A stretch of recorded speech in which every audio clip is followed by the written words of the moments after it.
What up, what Yo, up, what up, what up? what's going down, bro? How you feeling? Shoot, chilling, Chilling. bro. How Happy. about you? I'm good, man. I'm good. Checked out this new noodle spot down the road, so I'm full to the brim. Had the itis for a minute, but I think this will wake me up. Yep, same. We had some people over today, and I took a little nap before this, so I'm trying to wake up now. But I'm good. Let's get it. I'm good. Let's get it, y'all. Welcome to Men of Letters. We are having an early show because the Vikings are playing tonight, and Shell has popped in. What up, babe? How you doing? Thanks for joining.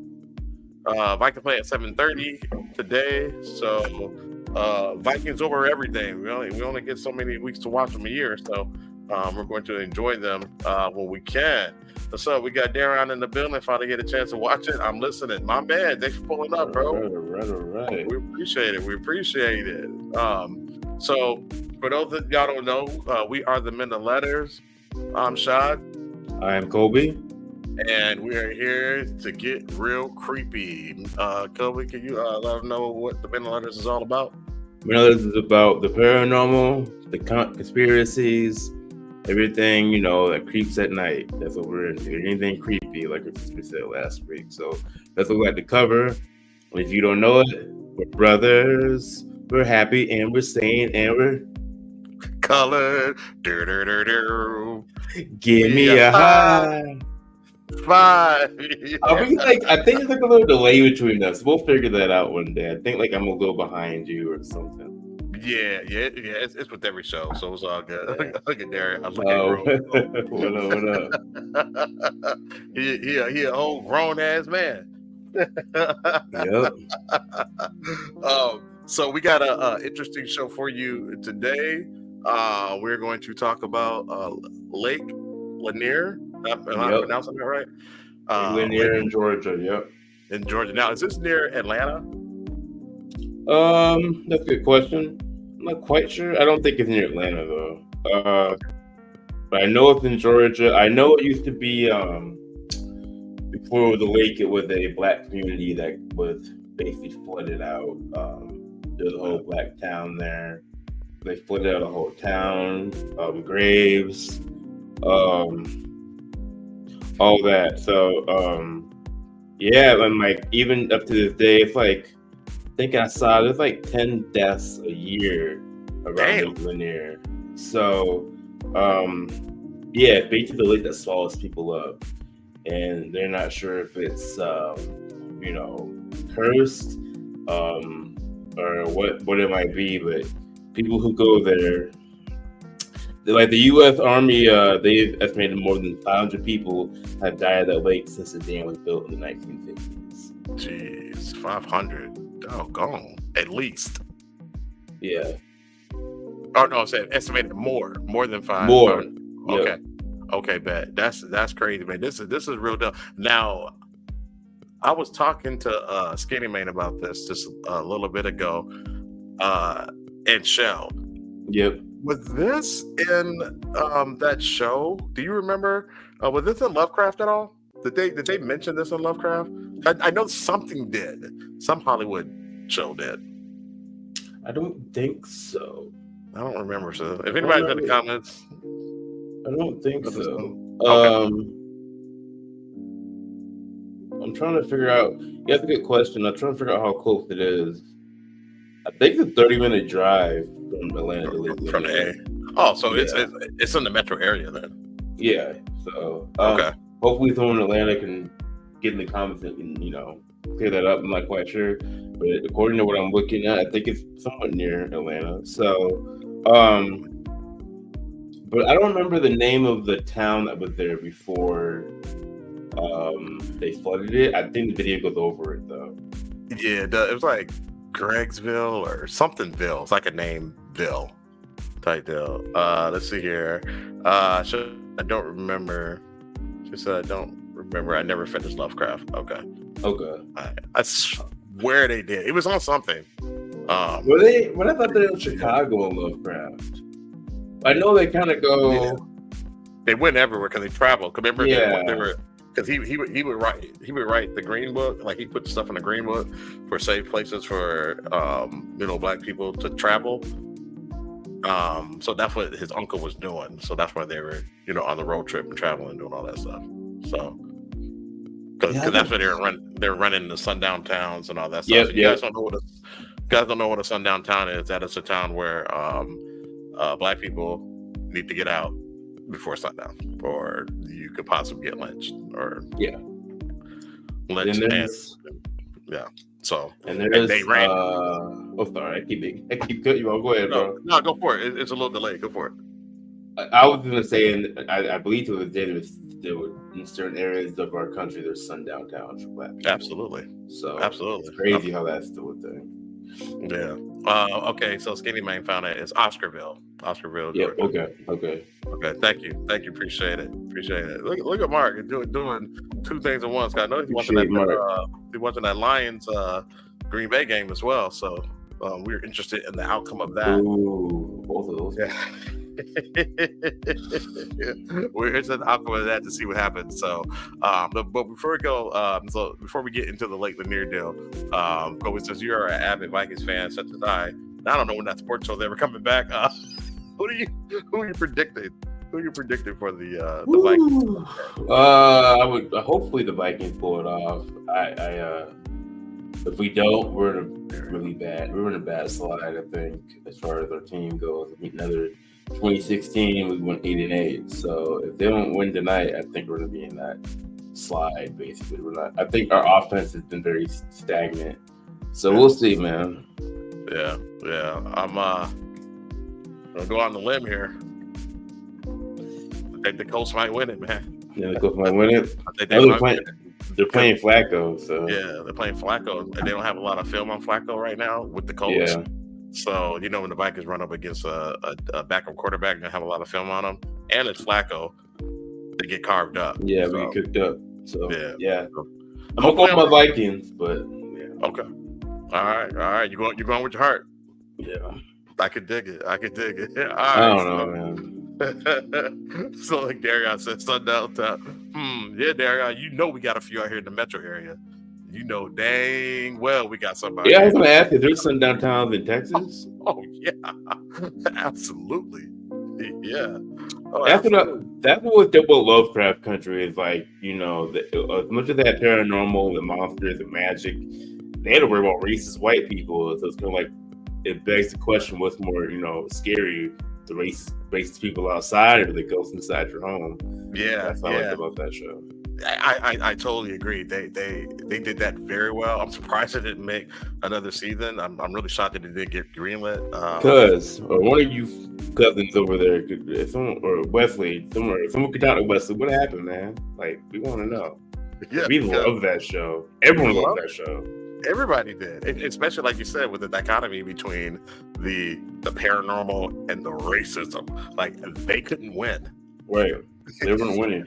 Even when when old boy was overseas, he ran into a creature. What was she? Some kind of yokai or something like that. It wasn't a djinn, was it? She was some type of like seducing demon. Like oh yeah, you love those, don't you? I love them. Little freaky dude, man. Hey, look, just put a bag over the head, man. I was like, but doesn't Lilith have like an old lady face? Like, yeah, but her body's supposed to be dope. Yeah, I want no parts. Didn't need that. You can't get in trouble for it. You can't get in trouble for it. Nah. I would throw up on them before I even try to touch them.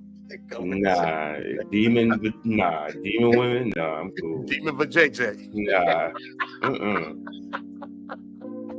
Hey, Cole, you gotta get it where you get it where you can fit in, man. I'm gonna get myself. I ain't getting with no demon. Nah. Hey, I don't think that demon will even want to run up on me. It's like you're not supposed to like you this. Like this, yeah.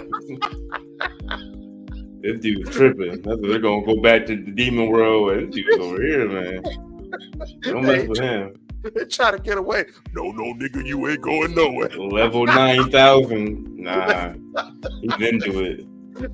That was in. We made a joke about that. That it was within that the Smurl family haunting though. Yeah. The cool one. They were clowning. The chat was clowning. They were killing that. They were killing. They were like, I'm pretty sure if the dad is doing everything. What did Darius say? He said, if a jig gave you 3 wishes, what would they be? Shotty, then Kobe. That's a good question.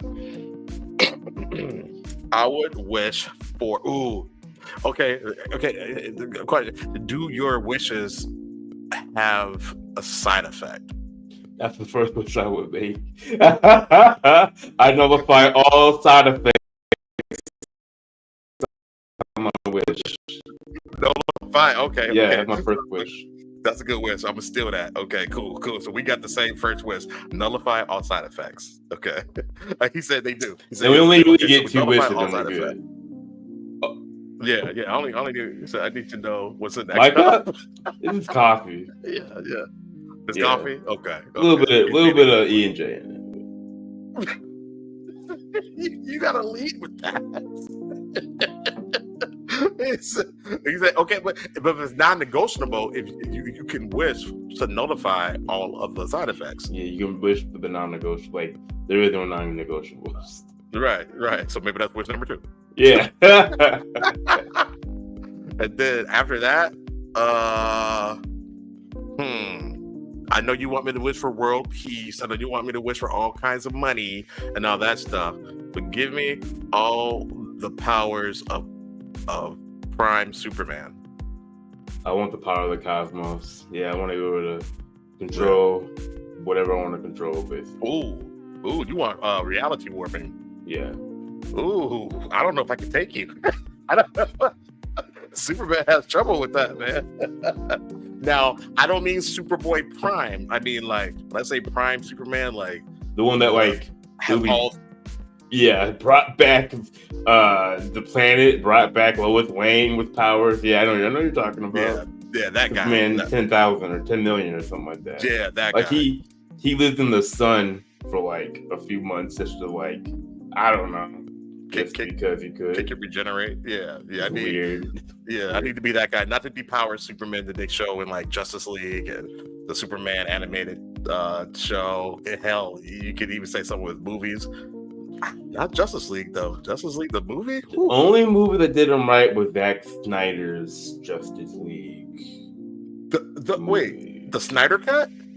I thought that one did him right. Like as far as like him coming back, like they mix a lot of the comic books into that story, but him coming back not right and all that stuff.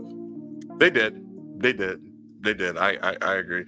He said, "Well, y'all are going to be a couple of Homelanders." Nope. I'm not allowed to use Superman would lay waste with Homelander. I think Omni-Man could whoop Homelander. So I mean, absolutely. Homelander couldn't save that plane.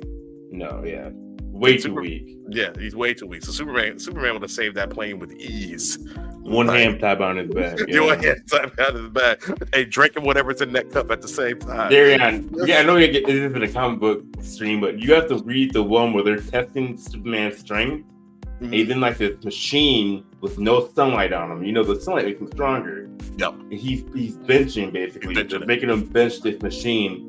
And the person's like, "You've been benching the weight of the earth for approximately 3 days straight. We really can't test you anymore." And Superman goes, "Is that it?" He's like, "Yep, that's pretty much it. Like, we can't test you anymore."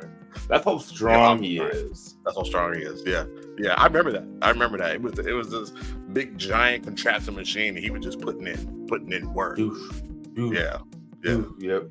So we really only we lose wishes because we don't want to deal with the side effects and all that stuff. But the one wish that we get, because we can do so much good with just that.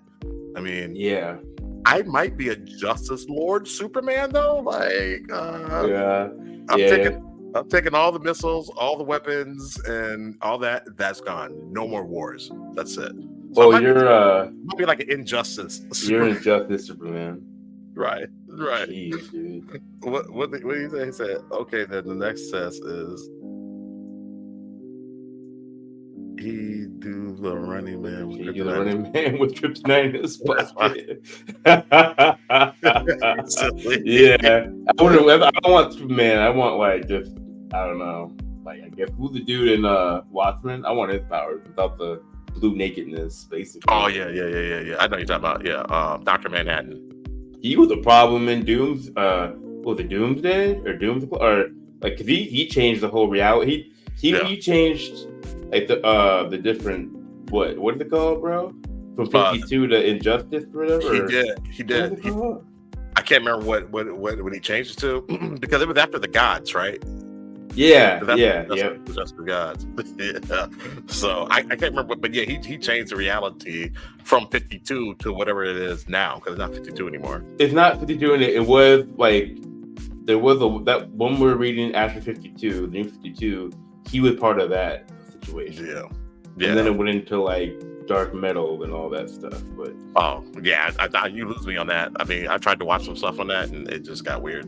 Dark metal was wild. Yeah, like the different evil Batmans and stuff like that. That was yeah, like the Batman who laughs and all that.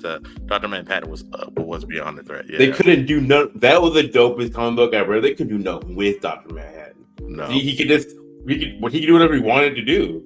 And Superman made him realize that they need Superman, so he put everything back together, basically. Yeah, he was kind of the catalyst. Superman was the catalyst for everything. Yep. All right, guys, we got nerded out. Yeah, we gotta get off of that. Yeah, it's 17 minutes in. We gotta get off that. But thanks, Darion. Yeah, appreciate Darion for making the chat happen. Maybe that's a thing we can do. We get to the comics and all that good stuff. Oh, that'd be fun. Have a show like that. So I believe this is we're gonna more so do a reaction. We're not very knowledgeable. Nope. So, but we're gonna do the best we can. So again, this is a dissertation reaction of somebody please shut knowledge up of Lake Lanier. So I will go ahead and get that started. The lake that swallows people up. I mean, 500 deaths from the 1950s is pretty wild. I mean, not many people die like that near a lake. No, it's just not a thing. Like, so it is weird, and I do feel like it is paranormal in some way. Something is definitely going on there. So let's see here. We're sharing my screen here, guys, and we will go ahead and start this video. And if y'all could please like and subscribe, Men of Letters on YouTube, that'd be much appreciated. Yes, please and thank you. I'm taking this hat off. Jeez, has a dark side. How the volume level? A little higher for me, but I don't know what. That's thrown around a lot. We like to think of places such as old Jack, homes, you guys hear it okay? Even dolls as harbingers for restless spirits and dark poltergeists that can make things go bump in the night. And some of the stories are entertaining, others frightening. But once you dig deep enough, for the majority of them, you can find logical explanations. However, when you dig down into the depths of one specific place down south, no matter how hard you try and explain it away as logical, the data just doesn't back you up. Because the vast man-made Lake Lanier in Georgia, in its nearly 70 years of existence, is a body of water that has claimed close to 1,000 lives. It is an imposing and mysterious lake. Hold on, bro. Wait, what? Is it 1,000 lives? Somebody needs to check the figures. He said close to 1,000 lives. 1,000. Come on, man. Hold on. Yeah. What? Come on, man. 1,000 lives? You won't catch me dead on that lake, bro. Okay, so yeah, because I have different ones. So when it comes to Army Corps of Engineers, they've said over 500. This one's saying they've estimated over 700 since 1956. They've had some weird deaths, like electrocution, after jumping off a dock. A lot of boat fatalities, a lot of drownings. There was 13 deaths last year in 2023 at Lake Lanier. It's freaking insane. That's pretty weird. That's weird. Yeah. All right, we'll keep going here. But I mean, it's 700 plus. That's close to 1,000. It's closer to 1,000 than not. So with a lot of people Well, yeah, you see that shit from there, yeah. Disappearing. Yeah. Each tale getting weirder than the next. And when you find out what lies beneath it, well, for some reason, all the tragedies and strange occurrences just start to make sense. Hey guys, it's Andrew, and thanks for tuning in to this week's episode of Everytown. Where today we're looking into a handful of the many stories that have occurred on Lake Lanier's waters. So shout out to Scary Mysteries, fair use. We appreciate it. Please like and subscribe. All right, back to it. This place is widely considered the most haunted body of water in all the land. So let's head on down to Georgia and discover Lake Lanier, the most cursed lake in America. Georgia.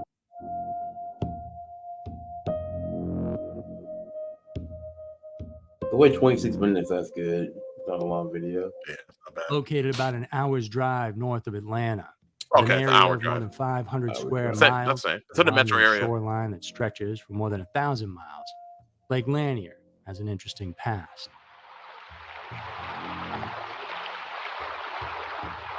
Unlike the majority of the country's bodies of water that form naturally, Lanier is a man-made reservoir, which was little more than an idea back in the 1940s. There's some information from Shell.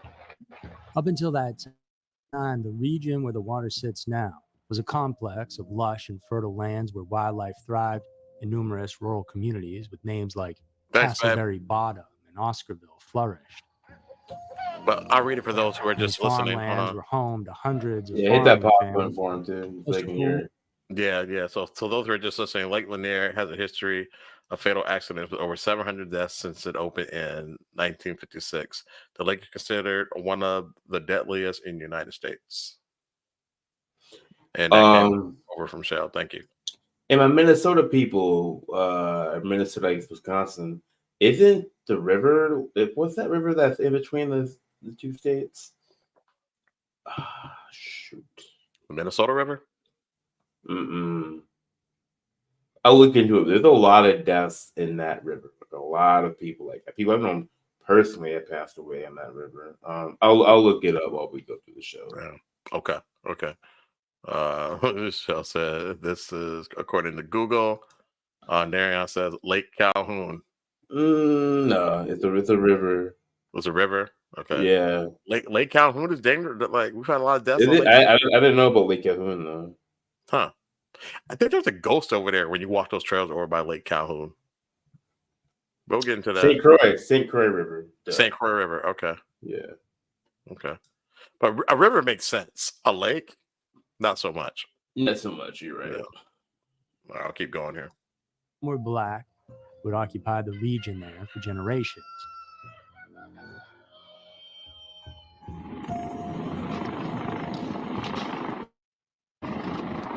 In the early 1950s, however, the government decided to step in and change the landscape forever. Atlanta was growing, and so the U.S. Army Corps of Engineers were brought in, needing to find a source of power and water for the population, something that would remain sustainable for the needs of the future population. There were only so many options to choose from. This reservoir, for one, needed to be close to the area it served, and two, they needed a natural water source to pull from. And so the project was then conceived on paper. They would use the waters of the Chattahoochee River, which originated in the Blue Ridge Mountains in the north of the country, and build a dam that would then flood the land and become wonderful Lake Lanier. In order to carry out the project, the government had to buy the land of all the people and farmers that would be displaced at a good and fair price. Whether or not they got that is up to debate. Yeah. A lot of these families that sold weren't too wise on the ups and downs of the real estate market. In 1948, for example, 81-year-old Henry Shadeburn would be the first to sell his 100-acre farm to the United States to the tune of $4,100. Check this out. Think about what 100 acres an hour outside a major city is worth today. Right. Pretty sure if you own that, you'd be a multimillionaire. Yep. But in today's dollars, that 4,100 is the equivalent of $54,000. Isn't that crazy? Just robbed them. So they You're fell a still little getting short robbed. in that department. Yeah. And Henry's story wasn't unique. On top of that, the residents found it hard to put a price on all the memories and deep roots they had in the area. That's a black community. Like, he's not Yep. saying it. That's a black community. Oh, it's a black community all day. Yep. There was a lot of resentment, anger, and confusion. So Because to a lot of these people, the land their So let's families... pause this real quick. I mean, this is just. I mean, again, guys, this happened in some of our parents' lifetime. So this was not that long ago. Wait, Dad would be 5? Dad was born in 51, so he would have been 51, 55, and 56 when they established it.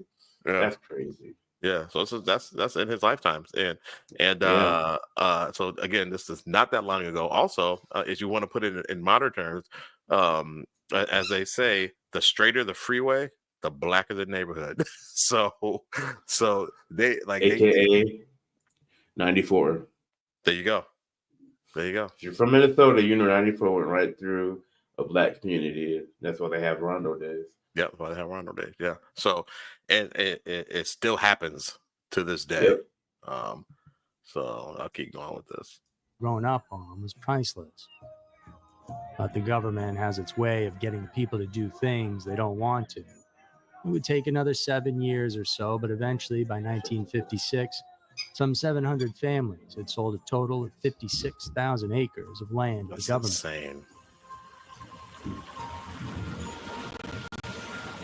The Buford Dam was built, and soon waters flooded over the land, burying people's memories forever. And Lake Lanier came to Sorry, be. y'all. Let's go. Oh, you good.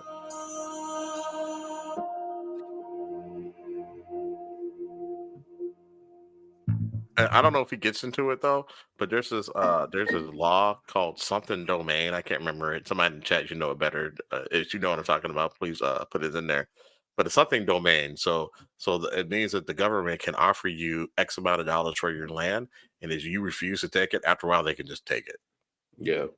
So it doesn't matter one way or another. You know, if the government comes looking for your land, try to get the most you can get out of it and sell it because they're going to take it anyway, and you're not going to get anything. So, but when you're not educated, like you're a farmer, you don't know how much your land is. That's just like, man, that's messed up, man. Especially like, you're not as educated on this stuff. There's no lawyer coming to tell you like, well, actually, you could get this much money. They put you in a really messed up situation just to benefit the almighty dollar, honestly. Yep, absolutely. Benefit themselves. And like I said, the blacker the land, you know what I'm saying, the more force you're going to use to take it. You know what I'm saying? That they're not going to build around it. They're going to take it and go through it and flood it.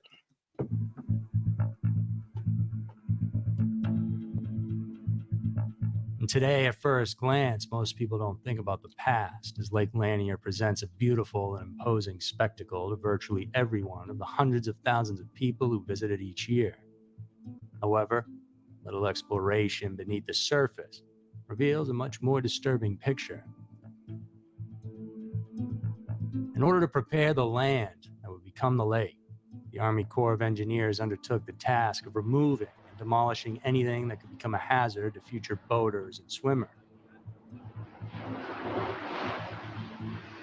Every type of wooden structure that could float, like barns and entire houses, was demolished and removed, but they didn't get everything. As the government can sometimes tend to do, they cut corners to save some money. Surprise, so rather surprise. than get rid of the small town of Oscarville, they just decided to flood it. And so right now, at this very moment, it remains underwater.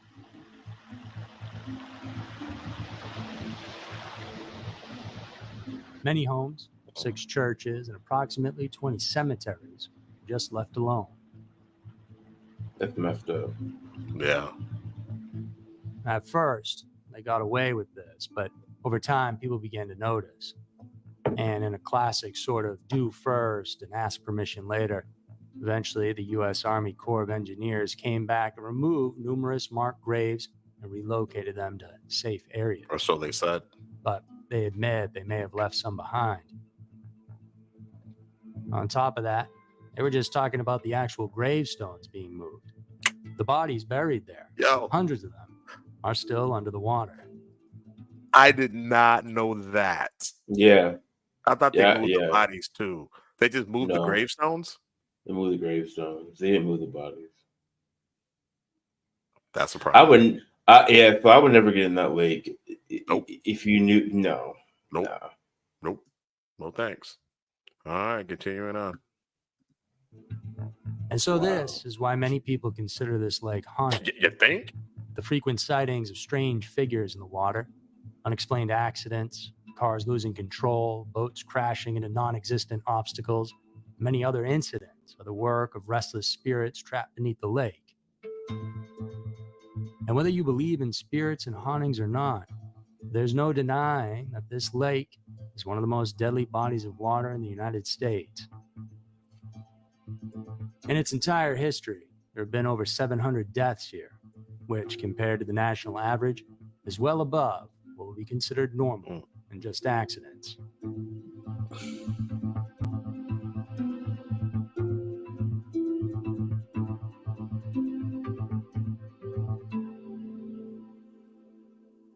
For many people, the origin of the alleged restless spirits causing chaos and destruction in the lake goes back a long ways and is directly related to Oscarville and its surroundings. Uh-oh. Here comes the scary music.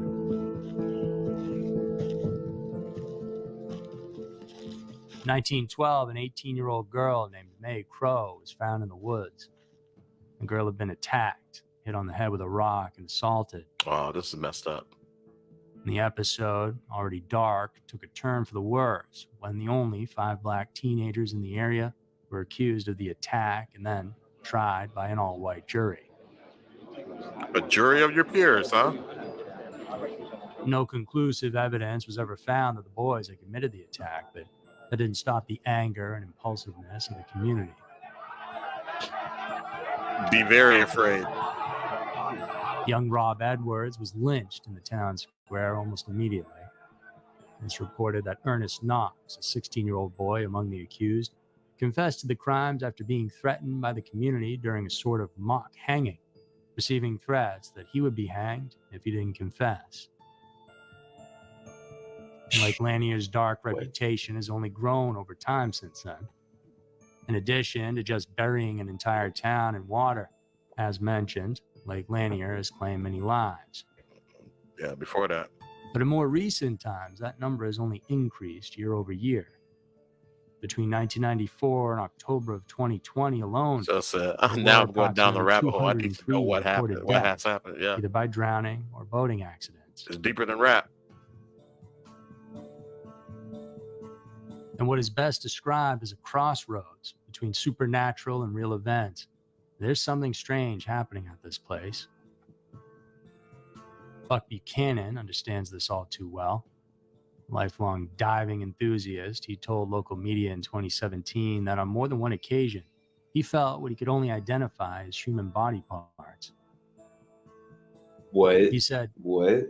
You reach out into the darkness underwater and you feel an arm or a leg, and it doesn't move. Even though nothing is physically there to grab at and pull up, well, it feels like rubbing against human body parts. Oh, what?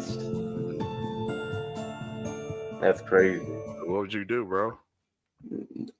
I wouldn't be at Lake Lanier, so I wouldn't even. I don't know what to tell you, but I would. Nah, I'm not going to a lake where there's dead bodies, like knowingly. Yeah. No thanks. Let's see here. YT people killed us at will. What does anyone do when you're outmanned and outnumbered? Exactly. It's never a fair fight.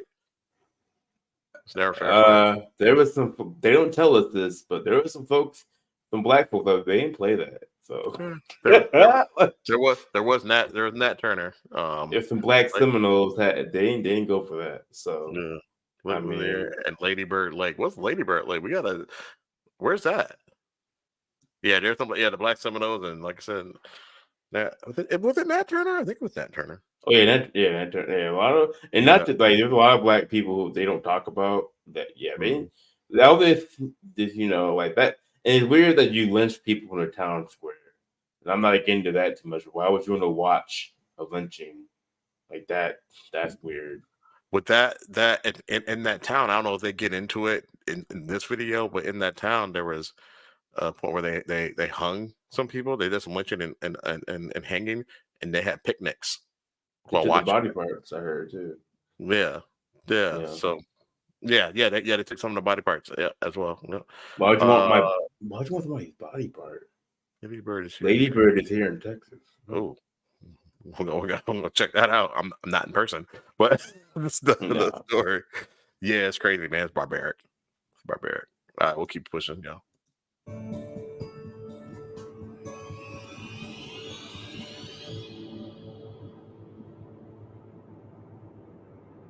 On April 16th of 1958, Susie Roberts was driving in her Ford sedan with her friend Delia Young. What year? They just grabbed gas. 1958. Paying, headed to the nearby town of Dawsonville, where they were going to be partying at the Three Gables, a local roadhouse. But they would never arrive. Darren said, Nat Turner wasn't walking the streets holding his junk. They were hiding and had to be strategic. Keep going. Facts. Yep. Facts.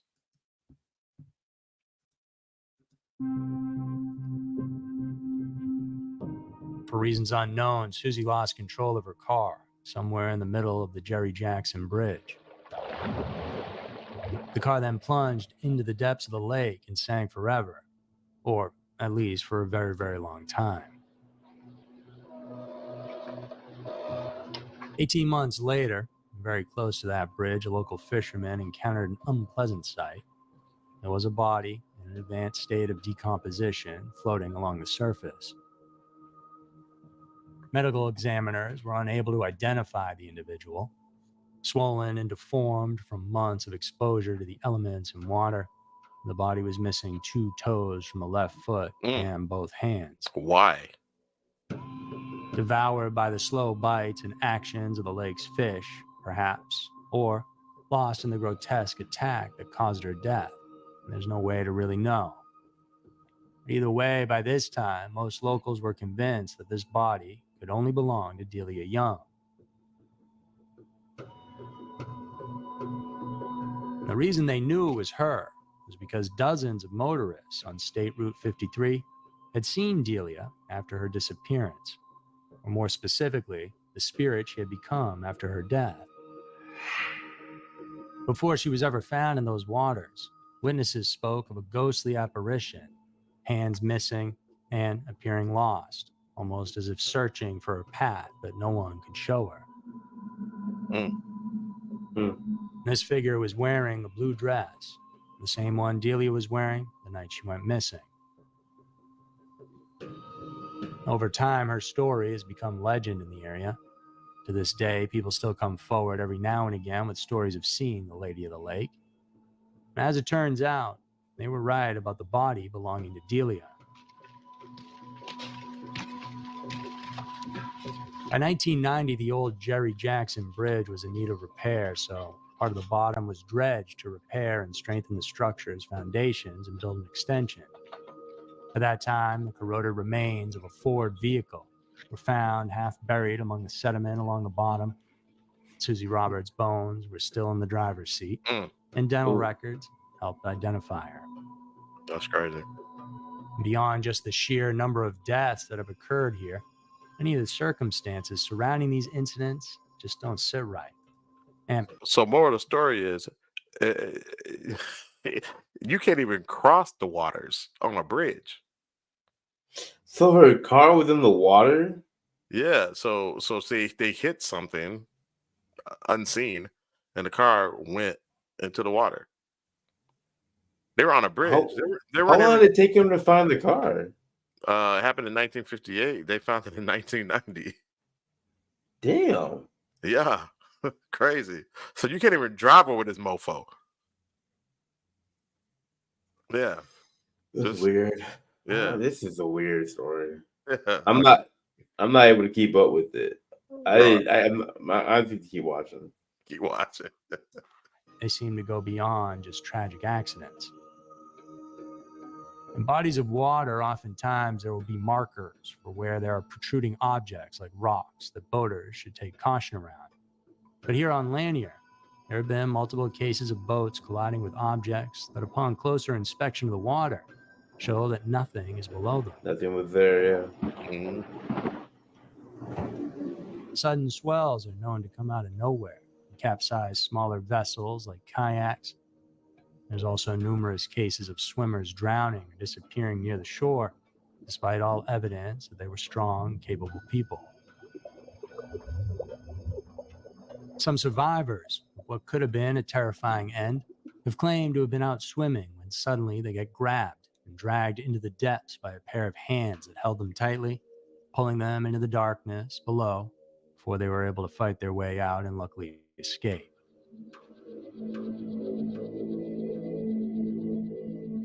That's weird.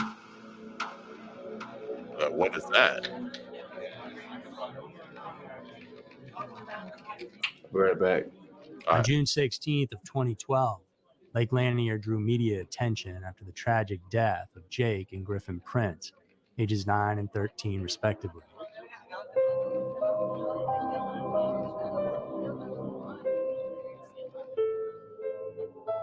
The brothers were on a nighttime pontoon ride with 12 other passengers, and at around 10:30 p.m. their vessel was suddenly struck by a speeding boat. The young Jake would be recovered a short time later by his 15-year-old brother. It would take 9 more days for search and rescue to locate Griffin, who was then found 113 feet below the surface. Like, how does that even happen? And just 10 days before that, Lake had claimed another victim, 11-year-old Kyle Glover, who was struck by a jet ski while riding. Oh yeah, we're not safe. Even though it's a black town, we're not safe. They get us too. An inner tube off the back of a boat. The child, the son of singer Usher's ex-girlfriend Tamika Foster, survived the initial impact, but his injuries were so severe that he tragically died weeks later. But accidents can always be justified by people's negligence or reckless behavior. In the case of Jake and Griffin, the man driving the boat that crashed into them was arrested for being under the influence. With Kyle, who was his own uncle, and experienced in driving jet skis that accidentally ran into him. And these tragedies are the inevitable result of the sheer number of people who visit the lake's waters year after year. However, they're not the only type of incidents that occur, and some are much harder to explain.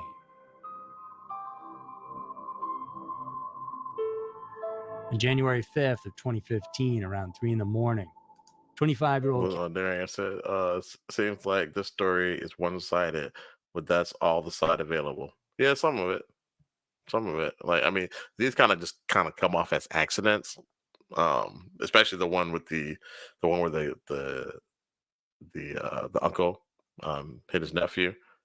But I don't know. He was an experienced driver. They didn't say he was under the influence, or experienced jet ski driver or whatever. They didn't say he was under the influence. The other one, he was under the influence. The guy that hit that pontoon boat.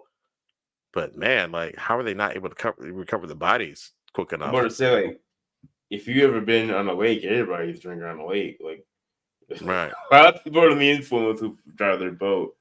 But Yeah. no, I can definitely see, like, they can be explained probably. I can definitely agree with that. Yeah. Definitely. What's it? Rochelle said, I'm stuck on these lakes, Lake Louisville, where we live by the one where people disappear. Yep. And we never went into that lake because we knew better. We we had full access to it. They were like, we were, I don't know, maybe a 2-minute walk from the beach where that lake was, and we never stepped foot on it. So, all right, here we go. Kelly Nash was seen in his living room in Beaufort, close to Lake Lanier, by his girlfriend, Jessica Sexton. And Kelly was about to graduate from college, looking forward to receiving his degree in accounting. This is a weird story. And having chronic sinus issues, sometimes he had trouble sleeping. He'd leave the bedroom so he wouldn't disturb Jessica, which is why he was awake. About an hour later, that's in the video. Caught up in a sneezing. What is that? It's in the video. He told his girlfriend he was headed to the doctor's. 7:30 a.m. when Jessica woke up, Kelly's truck was still in the driveway. His keys and wallet still sitting on the table, but Kelly was gone.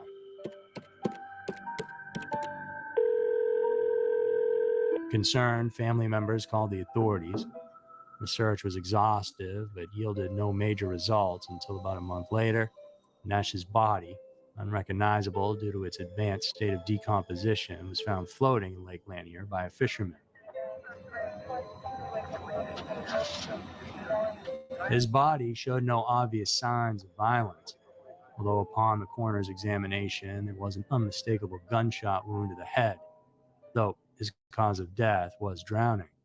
He shot himself in the head? He was wearing the same clothes Wait. he had on the day he went missing. What? So it's presumed he died a short time after. Yeah, he was shot. He was shot there. They found a gun wound in his head, but they said he died of drowning. He died of drowning. No, Huh? that's what they said. So he drowned and they shot him in the head? I mean, that's what it sounds like. Here, I'll go back to it. That's weird. And state of decomposition was found floating in Lake Lanier by a fisherman.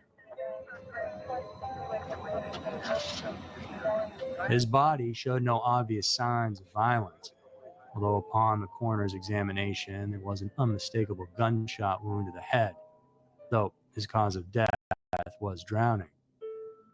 I don't know how they determined He was that. wearing the same clothes he had on the day he went missing, so it's presumed he died a short time after leaving the house, but what actually happened, no one knows for sure.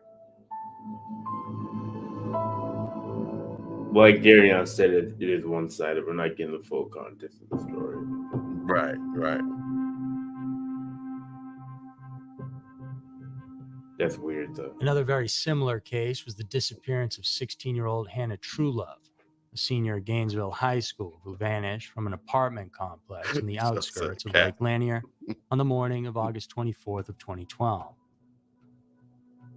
Unlike Kelly Nash's case, Hannah was found much quicker.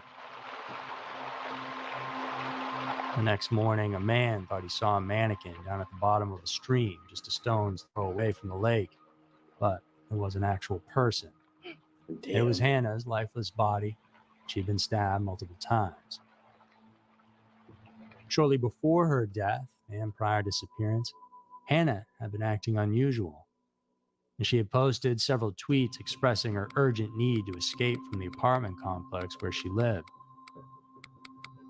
She spoke of a stalker, a figure who seemed to follow her everywhere, making her feel unsafe, watched, and followed at all times.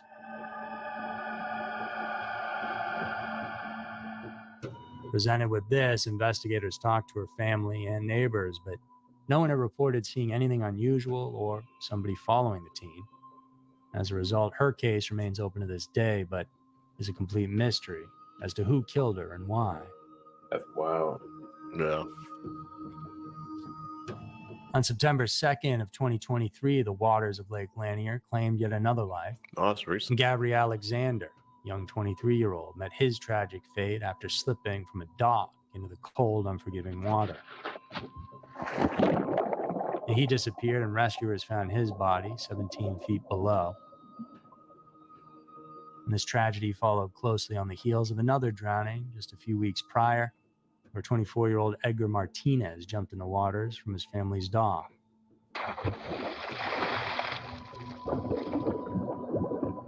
A neighbor rushed to help and reached in to pull the man out. And when he did, he felt a vibration coming from the water that he likened to electric shock. That's nuts. And so it appears Edgar was electrocuted in the lake. These 2 deaths mark the 8th fatal accident How? in just an 8-month span. Wait, what? I don't understand.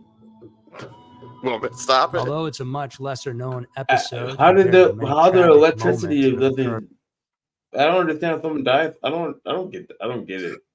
Lake Lanier got some complicated ghosts, Kobe. They can How use did he put his arm in the water and it vibrated? And then how?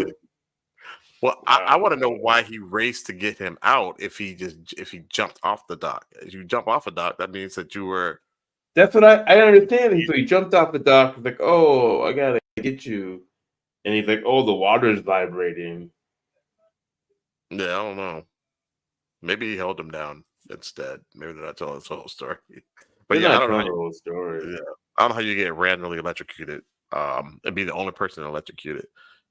That's what I was saying too. Like, how do you? Yeah, yeah. They're like, you're on it, Kobe. Yeah. There's a lot of questions. Yeah, this video is kind of giving us some unsolved mystery type stuff. Yeah, I mean, I like it. It's fine. Like, it's Yeah. not. Don't give me the whole story, but weird. Yeah, this is more so unsolved mysteries. Like it's not a whole lot of like, I felt something. We got a little bit of that, but Well, the whole stalker thing too. It's like if she was telling you she was a stalker and she felt unsafe, why would it be the lake that took her? Like, well, why would she by the lake at the same time? Right, somebody took her to the lake. The stalker took her to the lake, and I mean, she was obviously murdered by a person, not a ghost. Yeah, there's that. So, yeah, so like somebody that were murdered by a person and thrown in the lake. Yeah. Yeah. Okay. I'll keep rolling. On the lake, likely just because of the passage of time. The most horrific story of all, maybe the one that occurred on Christmas Day back in 1964. The victims of this tragic incident were the Brown and Rogers families, a group of 4 adults and 7 children, ranging from babies all the way up to 6 years old, shared a home in Gainesville. Throughout the morning, the women of the family had been preparing for the anticipated Christmas celebration. However, around 1 p.m., after deciding they needed some apples for a pie, both families piled into the Browns' large vehicle and drove to an orchard that would take them across Lake Lanier. It's giving manipulated information, like Milli Vanilli said, blame it on the rain. Hit 2 Mile blame it on the Bridge lake. On Highway 14. Yeah. That's when the driver lost control of the car. I concur. The guy got shot. Oh, with the lake. Lake did it. Case closed. It's believed that he had been drinking heavily in the previous hours. The impact was so catastrophic, but according to reports published back then, the car sheared off a guardrail and struck a utility pole with such force that it snapped in half. So he was a drunk driver. Both pieces in the car then falling irretrievably into Lake Lanier. I think he got there right after the accident, testified a young Martha McConnell, referring to her stepfather, who was among those who jumped into the water in a desperate attempt to save the injured. Rescuers who arrived at the scene and the visibility in the water was near zero. They could barely make out the outline of the vehicle in about 30 feet of water. Martha's testimony not only serves as a reminder of why that day remains the deadliest in Lake Lanier's history. He, Martha said of her stepfather, jumped out of the car to see if he could help and told us that he had seen what he thought was a doll of one of the children floating in the water. And then they found out it was actually one of the children. And that day, only 4 of the 11 people who boarded that vehicle, 2 adults and 2 children, survived. The remaining 7 lost their lives, adding to the vast list of souls that make up the watery graveyard we call Lake Lanier. Scary music.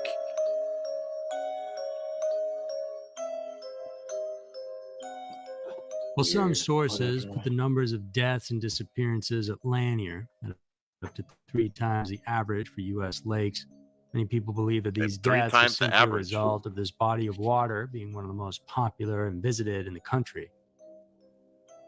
One of the many reasons for the creation of this lake was to provide flood control for the region. The lake served this purpose and has since become one of the main drivers of economic growth in the area. Numerous hotels, resorts, apartment complexes, and other attractions have sprung up around this impressive man-made body of water. In 2019, for example, Lake Lanier received approximately 12 million visitors, a significant number of people that, as might be That's crazy. expected, increases the likelihood of accidents of all kinds. Yeah. But at the same time, maybe there's something to this place that's just beyond the edge of our understanding. A dark place, hidden by the veneer of inviting waters and fun in the sun. A place just waiting for people to let their guard down just long enough so that it can take advantage in all sorts of ways. Inevitably, whether these events have a logical explanation or a supernatural cause, it's very difficult for the vast and mysterious Lake Lanier to shake off the reputation that has made it by far the most haunted lake in the entire United States. No.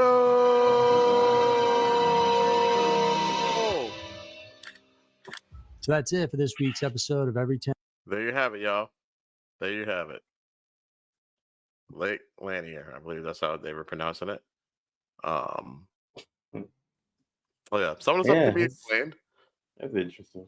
Yeah, some stuff can be explained. Kobe, you have some notes here that I saw. 8 drownings.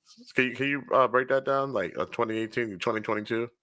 Yeah. Let's go into that. Yeah. So 2022 they had 6 drownings and 7 total deaths.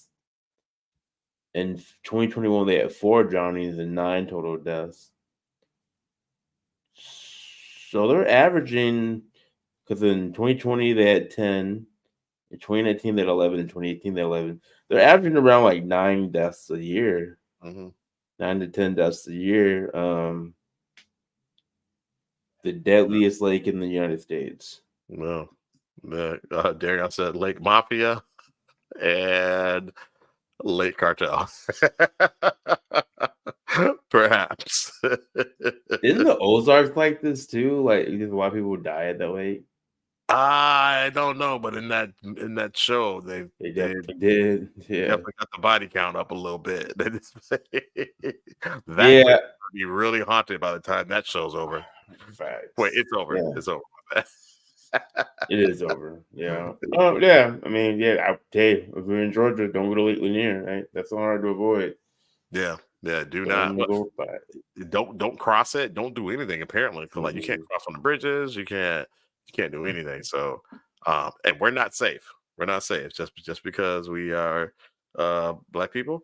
We're not safe because it takes us out too. So I was gonna ask, like, was it just like white people getting killed? And but I don't. Yeah, I'm good. Anyone can get it. Anyone. So, so anyways, we're gonna move on to the. Let's see here. What Shell said something real quick. Let's see. Oh, White Rock Lake here in Dallas is supposedly haunted. Yes, there's a lady in white who will stop your car and she will ask you to give her a ride home.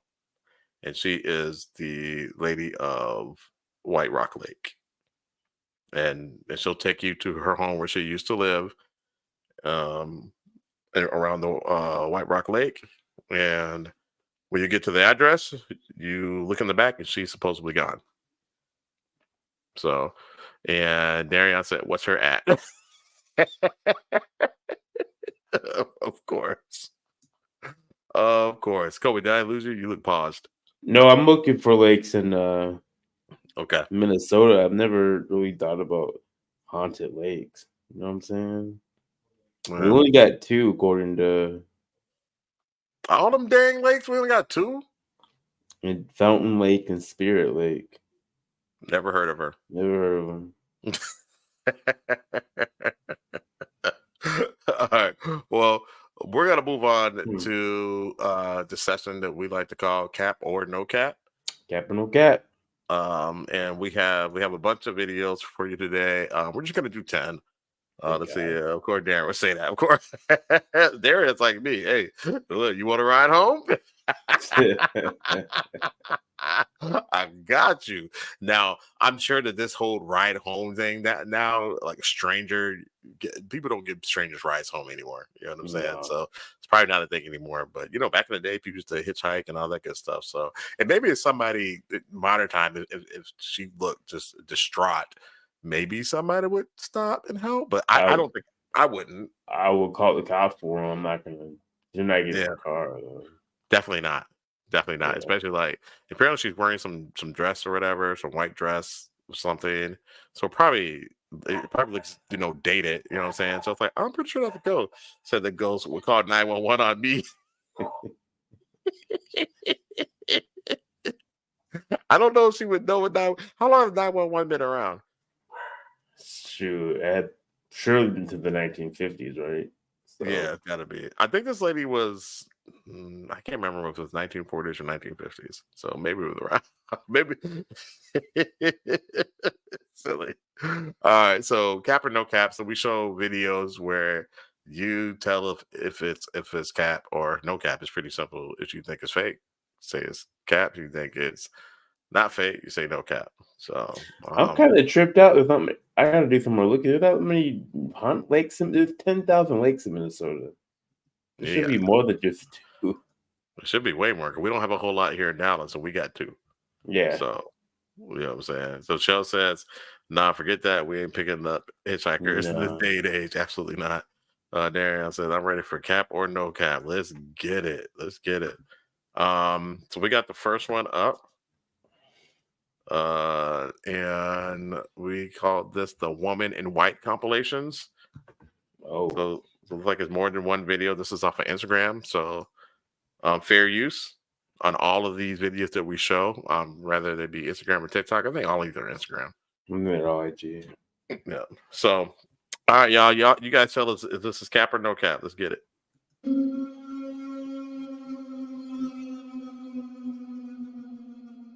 Hell nah. Caught by security cam.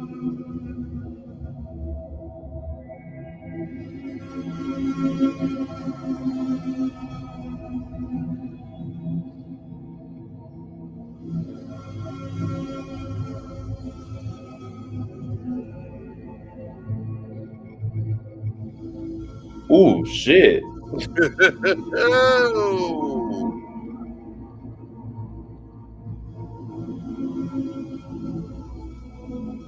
Oh.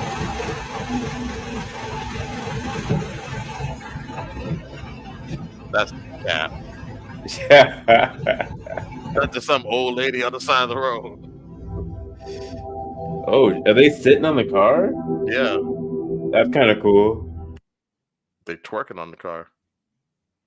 Ooh, shit. She fell off. Yeah, hit the thing. So what y'all think? Cat, but it was cool. I like it. Kobe says cat. Cap. So cat. Yeah. But those are fun though. Like a lot of them are creepy. No matter. Yeah, that was hella creepy, especially that lady. They came up under the stairs. Under the stairs, man. Yeah, it's Captain Crunch. I hope that's Captain Crunch, because if that's real. That was from Captain Planet. Yeah, that was she said we have a problem. That's Captain Planet. Right. I hope. I don't want it not to be Cap. I don't want that thing walking out of my stairs at night. Hell no.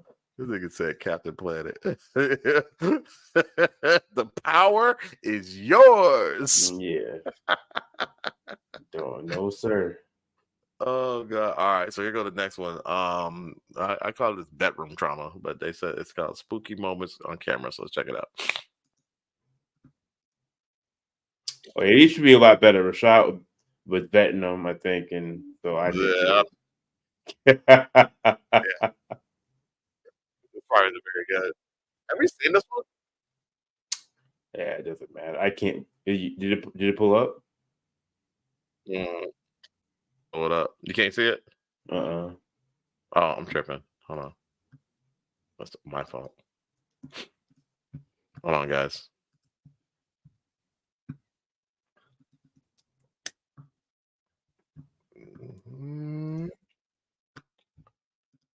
Sorry, guys. That's programmer error. All right, here we go.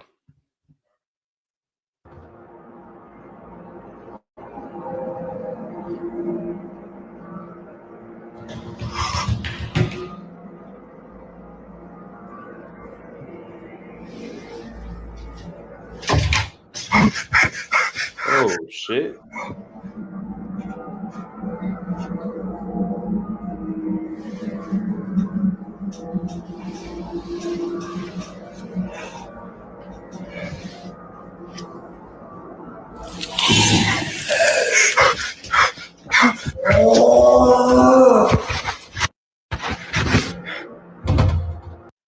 Cap or no cap?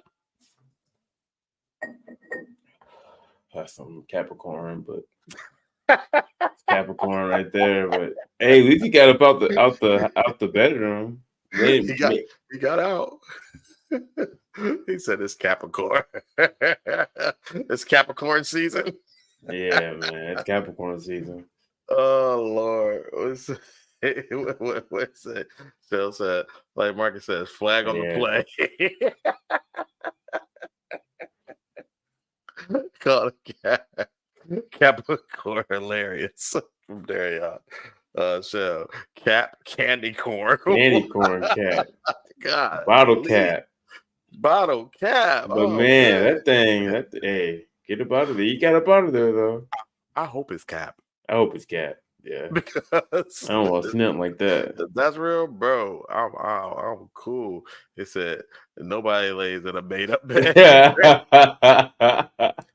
It's low key facts. Yeah, that's real. Facts. Yeah, unless in the hotel rooms, because they be having the stuff all tight in there. Yeah, tucked in. Yeah, tucked in. So it knows, but yeah, I mean, obviously this person was in their home. So yeah.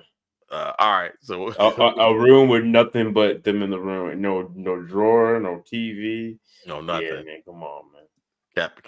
Capricorn. Okay. Yeah. All right. So let's go to the next one here. This is bedroom trauma 2. Let's get it.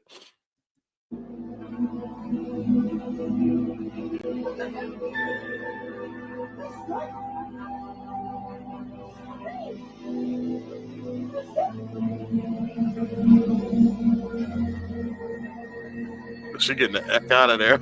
Oh!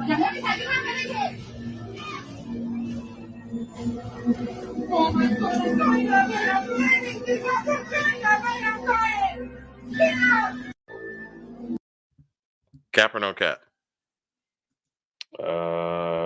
Cat, but you call it cap? I'm calling cat.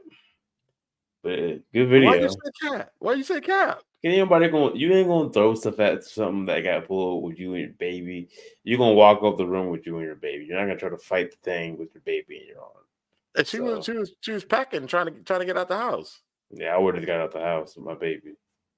She got to pack a bag. You need to get the stuff. You can buy stuff on the road. What she said, Capital One. Not Capital One. It's I don't know why she's still there. The heck. Yeah, I think she would have been gone if she grabbed her baby and get up out of there. She wouldn't be trying to pack a bag. Okay. Grab some diapers and get up out of there. That's fair. Okay. All right. So we'll go to the next one. I think it's no cap. I'm saying no cap. Let's see. The dog's trying to get in here. Yeah, I saw that. I got the door barricaded. All right. What's this one called, bro? This one is Puppets Movie. Puppets Movie? Probably Puppets Moving. Probably must be me. Puppets Moving. Okay. All right. Oh, Puppets Move. I'm tripping. I read it wrong. Sorry. That's my dyslexia. All right. Let's get it. The Puppet Movie. That sounds terrifying. I'm going to stop it here. Mm-hmm. All right. Now I'm going to play it at normal speed. And you're going to see exactly what I saw. And this is no joke. I mean, this is what I'm seeing here.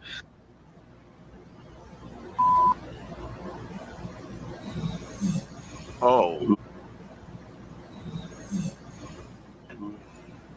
Right?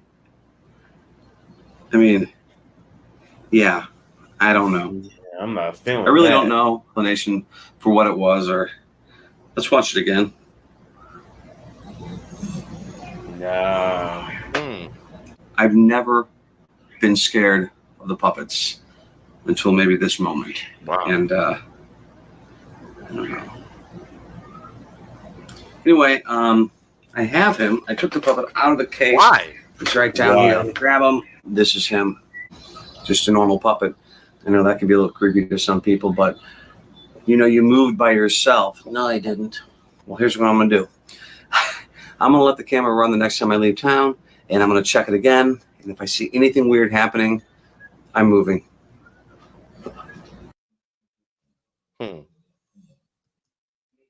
What do you think? No cap. No cap. No cap. It's in a glass case. That shit was weird. Yeah, he made a cap. I was slightly on no cap. How you make it? Because of what he did in the end. I get what why are you touching the thing that got moved? I feel you, Darian, but I think it was no cap. I think no cap. Yeah. I go with that one. I like that one. It didn't have the scary music behind it and stuff like that. It seemed pretty authentic. Mm-hmm. So yeah, and I've seen stuff. I don't know. Those whatever ghost demons, what you want to call them, they like to take over puppets for some reason. I don't know why, but Empty vessel. Yeah, I guess so. Uncanny Valley. Mm-hmm. No.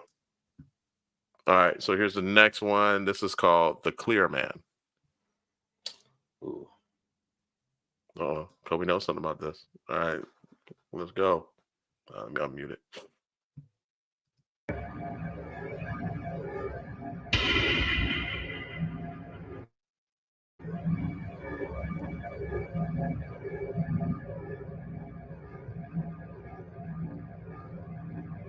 An old hospital local psychiatrist was evaluated. I can't read it that fast.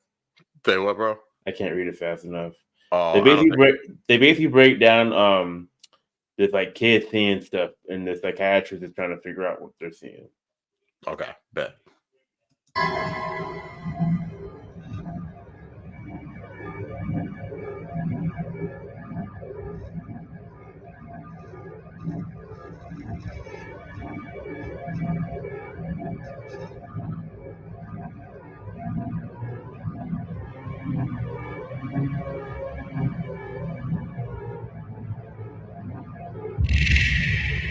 See that?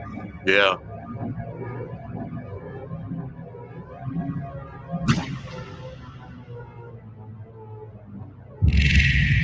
This one's creepy.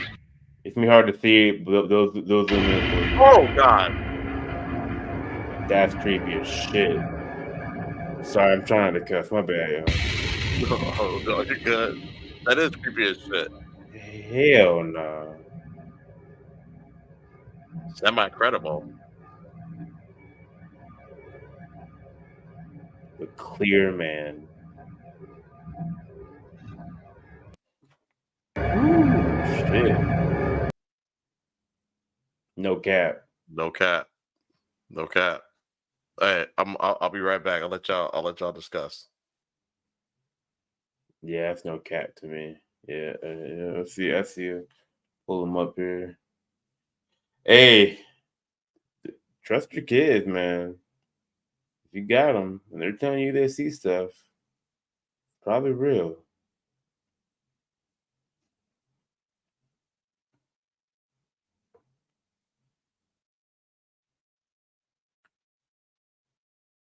Exorcist level. That's man. That's some creepy. That face. If you saw that face as a kid, what would y'all do? Man. He called it the Clear Man.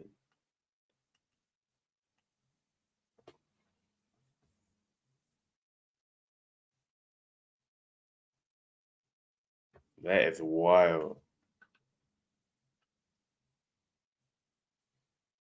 As a kid, have y'all seen things that you couldn't explain in the chat? And anybody want to share a quick or yes or no on that one? I'm pretty sure I have. I know Rashad has for sure. So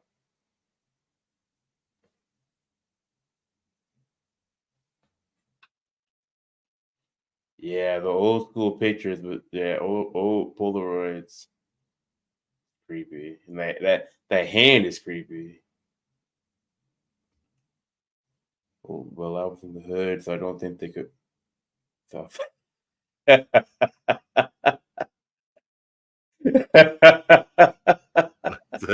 Hey, Ghost, they going around there, huh? Oh, that's funny. Not south side. I was asking the chat if they ever seen anything they couldn't explain as a kid. He's like, nah. Say, hey, in the hood, coming around. Yeah, you were wondering about other things than the ghosts in the hood. God, hold on 1 second, man. Rashad's got to deal with the doggies, I think. Well, Rashad gets back. I wonder if you remember that this, like, we saw this. I don't know. I was a little kid. Rashad might remember how old we were. I was like real little. Me and Rashad we're in the room. I know I was little because we were sharing a bed at the time, and he was reading something, and there was like a little orb that was like near the ground, just moving around. And I thought it was because like I looked at the light too long. You know, how somebody look at the light too long. So I thought that was that, but what was weird is Rashad saw it too. And we were like, "What is that?" Yeah. That was freaking freaky. That was just an orb. Yeah. What have you seen, man? You know I've seen ghosts. Yeah, Rashad's seen some things. Oh yeah. I'm trying to think. Has Darian been in any of the houses? Yeah, Darian, you've been in the houses that I lived in that had ghosts. On the east side, definitely had ghosts. I don't know if we didn't have one in Bloomington. We didn't have one on the west side. But yeah, on the east side, we definitely had that one. Yep. Yeah, definitely. Yeah, crazy stuff. Man, See some crazy stuff. And then the place over in Minneapolis, on the south side of Minneapolis, I don't think Darian run a group yet at that point. But after I moved from there, that was the worst, yeah, because the lady who moved there after me, she saw it. So yeah. But I didn't know that lady. So yeah, pretty crazy things. Let's see saw here. That face, that clear man face, boy. Yeah, that was that's how ghosts be looking sometimes. Sorry if I sound like I'm out of breath. I was running back and forth to the bathroom. Oh, you good, bro? Oh, that's what I do. When I think I have to go, that's what I want to do. Use the bathroom. You got to hit it too. So I hated our basement growing up. I went to Bigelow, a lot of stuff there. Darren said if I ever seen the ghost, I would pass him the weed and ask him what happened. Like, damn, homie. When you were alive, you was a man, homie. Damn, homie. What the heck happened to you? Yeah. But yeah, I done seen some things. Yeah. It's weird, my memory, like, I'll forget I've seen things, and the more I think about it, like, no, remember that time? That was weird. You know what I mean? Like, I don't know how the human brain is. They'll kind of like just take things and put it away for you, which is good. Yeah. But yeah. Where did the orb go? That orb that we saw, did it go? It's weird because me and you have the same story. Me and you said we both got up and like kind of like swiped at it and went away, but I don't know. I think we just went to bed. That house was haunted though. Oh yeah, that's where you saw the piggy, but you don't remember That's where I saw Piggy. I remember that. That's where I saw Tyson walk to mom and dad's room, but she never came back out of the room. Yeah, you saw a doppelganger. Yeah. Yeah, it's a weird house. Yeah, the house did have some things going on in it. Let's see here. I got the next video up here. Ooh, you heard the go ahead, bro, but you heard the voice in the kitchen, that same house. Oh yeah, the voice that called me. Yeah, we should talk about that more one day. That's creepy. Yeah, the voice that said my name. I was playing I think I was playing Mega Man or something on Nintendo, and nobody was home. It was just me. You were a baby. You're probably like, I can't remember. I remember how like when was I playing Nintendo? Maybe 12, 13, something like that. So you had to be like 3, 4. And I heard it, and I was just like, "Well," I didn't answer it though.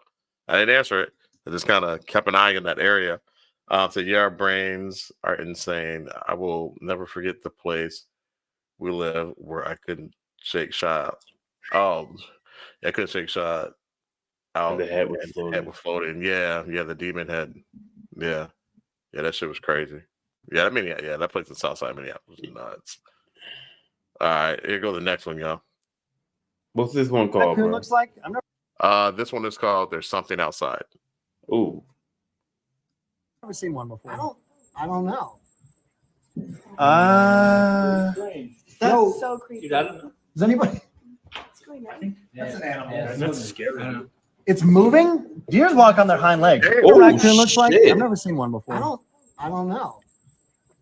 That's So that thing walked on 2 feet like the thing in Donnie Darko. It looked like it. It's moving. Deers walk on their hind legs. What a raccoon looks like. I've never seen. Yo, what was that? I'm calling cat, but it's cat, but it's like it's weird because like they're not acting like they don't know what they're not acting like it's scary. They're just saying like, that motherfucker walked on. Oh, I'm cussing again. It's walking on two legs. So like it walked up and walked away. Like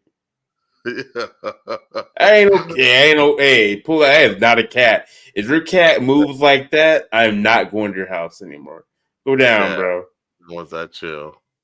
Yeah, no. I ain't never seen no cat walk like that.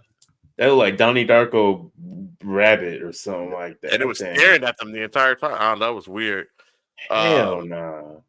Darion said, "What was y'all on? LL floating head? We weren't on anything." That's a scary story. Yeah. I was on anything. We probably had some drinks that night because it was a Friday or Saturday night or whatever. But yeah, it was. I mean, Shell could move me like something was. It's like almost like a refrigerator was sitting on me, and I couldn't move either. And you were seeing like you can move somebody. You were seeing that thing like the thing in Legend, right? Yeah, but scarier. Yeah, like Legend, but it was more messed up. Hollywood knows what these things look like because they get it right a lot. Yeah, they get it right. Like with demons and things look like they get that stuff right. You know what I'm saying? And I don't think the demons is just let's just say it's a religion thing. You know what I'm saying? Like demons is it's an entity thing because our religions talk about them like aliens. You know what I'm saying? Well, this dude. But it's weird, bro, because that study I sent you about dreaming, like they're getting more concrete evidence that our consciousness is going to different like dimensions, but that's what they say, that you're going to different like realms. What we were joking about, my thinking of theory, they're starting to say, well, no, you might be going to different dimension than you. I don't know, man. It's weird. Yeah. And you can communicate. There's been they found evidence that you can send messages now. It's concrete evidence. You can send messages to people who are having lucid dreams. You can send messages back and forth to each other. You know how to do it. Shell said cats do some weird things. Mine have done it before when they're terrified or they stand on 2 legs. Yeah, we've seen that, but this was different. That thing was 6 foot, 5 foot tall though. That's what I would like. Yeah, maybe the panther, a black panther. Yeah, man. I'm cool. I don't know. I've never seen a cat do that before. Not we had cats, but I've never seen a cat do that. But yeah, stand on 2 legs when they're scared. Yeah, I've seen that. But he got up and walked off like it was time to catch the bus. Like that was weird. It's like y'all be easy. Yeah. So, but there also that place, and man, honestly, it was like right before I met you when I moved out of there. My landlord, he had experiences there as well. And that's why I know about the lady who moved in there, who's having experiences and saw what I saw. Because he told me, and then he told me some other stuff that happened to him while I was living there. and he was working on the house. He said, "Yeah, that cat looks small to me. Cat, the cat looks small to me. Yeah, right. Run that. I mean, we can run the video back one more time. But look, it's standing by a tree, like a bush. Ain't no cat as big as a bush that I seen. How many we got left, bro? I don't want to. Let me look real quick because I don't want to hold it. We got not many. Okay, good. And we're gonna do, some.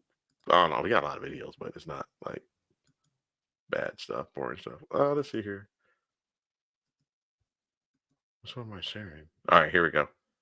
All right, so I'll show it again. Can you see it? I'm sorry, I was looking at the notes. Yep, I can see it. All right. Like, I've never seen one before. I don't know. That's too big to be a cat, Ain't no yo. cat that big. No. Ain't no cat that big. Anybody? What's going on? That's an animal. Yeah, That's scary. It's moving? Deers walk on their hind legs. Nah, Raccoon bro. looks like? I've never seen one before. I don't know. Does anybody? What's going on? That's an animal. Yeah, That's scary. It's moving? Deers walk on their hind legs. No, no. Yeah, I ain't messing with that cat. If that's a cat, hey, That ain't come no get cat. your cat, yo. That is, He said, "Get your cat immediately." It could have been somebody in an outfit, but I don't know how they do Looks it. like I don't know how they they do it with the outfit, but shit. because they turned the camera away. So why would you do that? But whatever. Right now, I'm gonna say no cat. All right, let's get it. Next one. That is funny. Let's see. All right.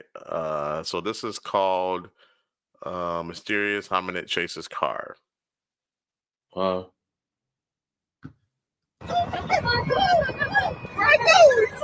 Ooh, you see how he's moving? It's getting it. Oh shit! Hell nah! That thing is too fast, bro. Cap or no cap? What y'all got? What y'all got?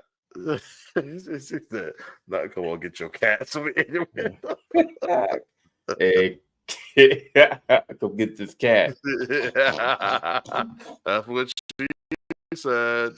Oh man, no, I would say I'm gonna say no cat because it's fun. That thing getting after it though, bro. No cat. Oh, I guess that was a cat. I guess that was a cat too, with the reflective eyes and biceps. What the hell? Yeah, I don't know what that thing is, man. That's pretty that crazy. Thing. So all right, not trying to be funny, but that's how fast that thing ran across the street when I was pulling up on it in Alabama. It was taller than that, but it did just dipped off. You know, and I'm looking for it, and my boy's like, "Hey, I don't know what that thing was, but you need to go ahead and get it out of here." You need to hit it. Wow, bro, what that thing came out running like that? It would have got man. Everybody saying no. Everybody, the two people we got watching are saying no cap. Right. Hey, we'll take it. We'll take it. Yeah, we'll take all the views we can get. We just love everybody in here having a good time in the community. It's all love. I mean, the NFL is on, so thank you. We appreciate it. We feel it. Yeah. I kind of want to see it again. Hold up. It's one more go at it. See right there. Bro, I know he's too fast, bro. Like you said. What?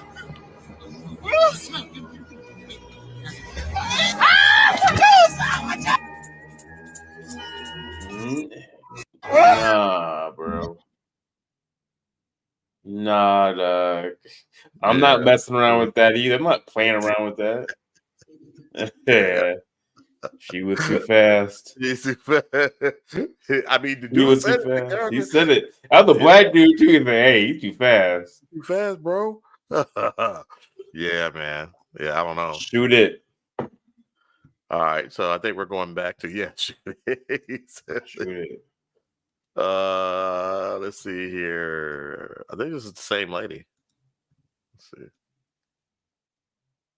Wait, you said straight cap? Oh, straight no cap. cap. Oh, okay. I was like, yeah. It may not be anything paranormal, but I think the thing running. There's something definitely. Yeah, there's definitely something chasing that car. What is this? I don't know. This is called the same lady. Called Good Night. Yeah, like the same lady. We'll see what happens. Nope. Shoot it. Nothing here. Oh my god. Oh my. Nothing here. Nothing. Nothing. It's nothing. Oh my god. What is this?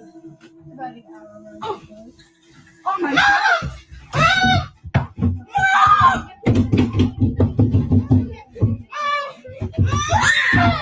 No, what the hell is that locking door?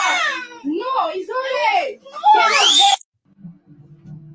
Cap or no cap? How the cap? Cap. Cause that lady, the lady from the other one, I've seen that family. Well, I know, but maybe they're dealing. Maybe they're dealing with a ghost. Who has a security camera in their bedroom? I don't know that. That's weird. So the thing running was just Batman. What's up, man? They were pulling up, buddy. It just says Cap. All right. Yeah, you call Cap? All right. Who's that? Diddy. With the baby oil. Take that. It was Diddy. The Diddy. The Diddler chasing you. The next trip that we'll have to cover. The Diddler. Lord. All right. So, this next one I'm gonna pull up here. Let's see. Why do you record themselves sleeping? So weird. Yeah, I never go for those, Nate. I never go for the ones when they're sleeping. No one puts a camera in their bedroom. Well, I mean, if you got something going on, something you're trying to deal with, you're little, you know what I'm saying? You like a little kinky person, a little freaky person. Hey. That's your OnlyFans. Yes, yeah. Actually, there's streamers who actually put they stream themselves sleeping, so make money off that. Shut up. That's terrible. Yeah, that's crazy. I hate it. But that's crazy. Let's see here. I'm with Darian. He needed the boy in the room. Some baby oil. Oops. Oh no. Can we say that on this show? I think it's weird to have one in your living room. We have one in our living room. We have one in our living room, yeah. Mm-hmm. To watch the dog and the cats. Yeah, just like for when we're gone. Yeah, like when we're gone. We have one in our kitchen. But yeah, I mean, it's weird to. I think it's weird to look at when you're not home. I definitely don't like that. I'm like, oh, that's my house with me not there. Yeah, I think it's weird to look at when you're not home and other people are home. You know what I'm saying? Yeah, like, we're home. You know what I'm saying? It's like I'm gonna look in on my wife and kids. Like, why would you do that? You know what I'm saying? It's like weird. Security. Yeah, the security. Yeah. Because at least in our living room is kind of like the main space, and you kind of have to go to the living room. You know what I mean? Like everybody.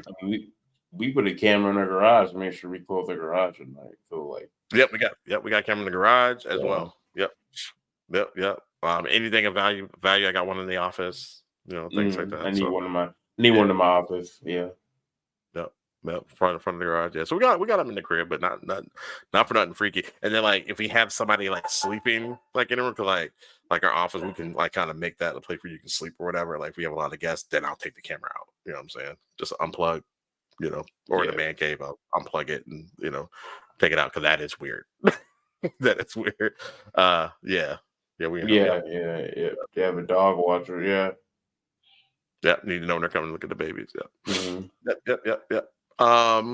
So we will go to the next one. I believe this is okay. Oh, this looks interesting. All right. This is called "What's Outside the Car." We'll let the people. I looked at this one. I thought it was cool, but then we'll let the people. I'll shut up. All right. Let's see. Yeah, you only decided. I'll just let the people decide. Here we go.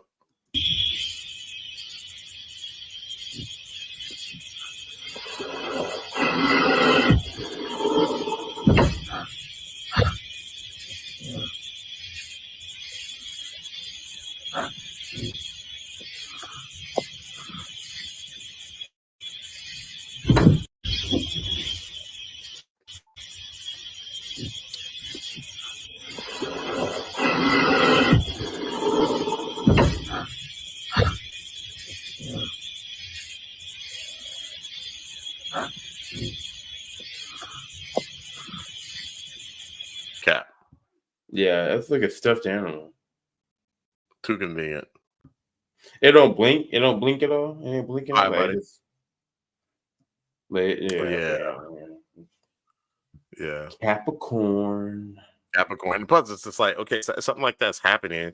First, it looked like the window's open. Like, why is the window open? And then, Why you got the light on? yeah, and then where are you in the car? Like, are you in the passenger seat? Are you in the back seat? And how come you didn't put that camera? Yeah, that's weird. Why are you in the back seat? Like, let's see here. Probably a bullfrog. It looked like somebody like stuffed animal, and they're just like waving it and trying to go viral. Yeah. Sometimes the simplest answers are the most accurate. It said, "I saw the eyes. Looks like a dog, though. And why are you not driving off?" Yeah, I don't think it was like a dog because dogs have like this had like cat eyes, Cat like eyes, just like slit. Dogs have human eyes, so that's what we call them. They look like human eyes, although they have the reflection stuff, so they have night vision. But to me, dogs have like human looking eyes. But all in the eye of the beholder. I don't think dogs have human looking eyes. I think they do. Just doggy eyes. You think so? Some of them more have human like eyes. That they have more, like ghosts have more, but some dogs don't have that. They kind of more beady eyes. So Ghost got some crazy looking eyes. Ghost got crazy looking eyes. He does not have any kind of human looking eyes. He's got like wolf looking eyes. Yeah, he's got like wolf eyes. Yeah, but my dogs, Nala and Simba, it's like they got human. I can see what you're saying, but like they're dog eyes. Like I don't want to see human eyes on a dog. Don't want to see that. You don't want to see the intelligence behind it. No. Okay. No. I see you say it. Let's see.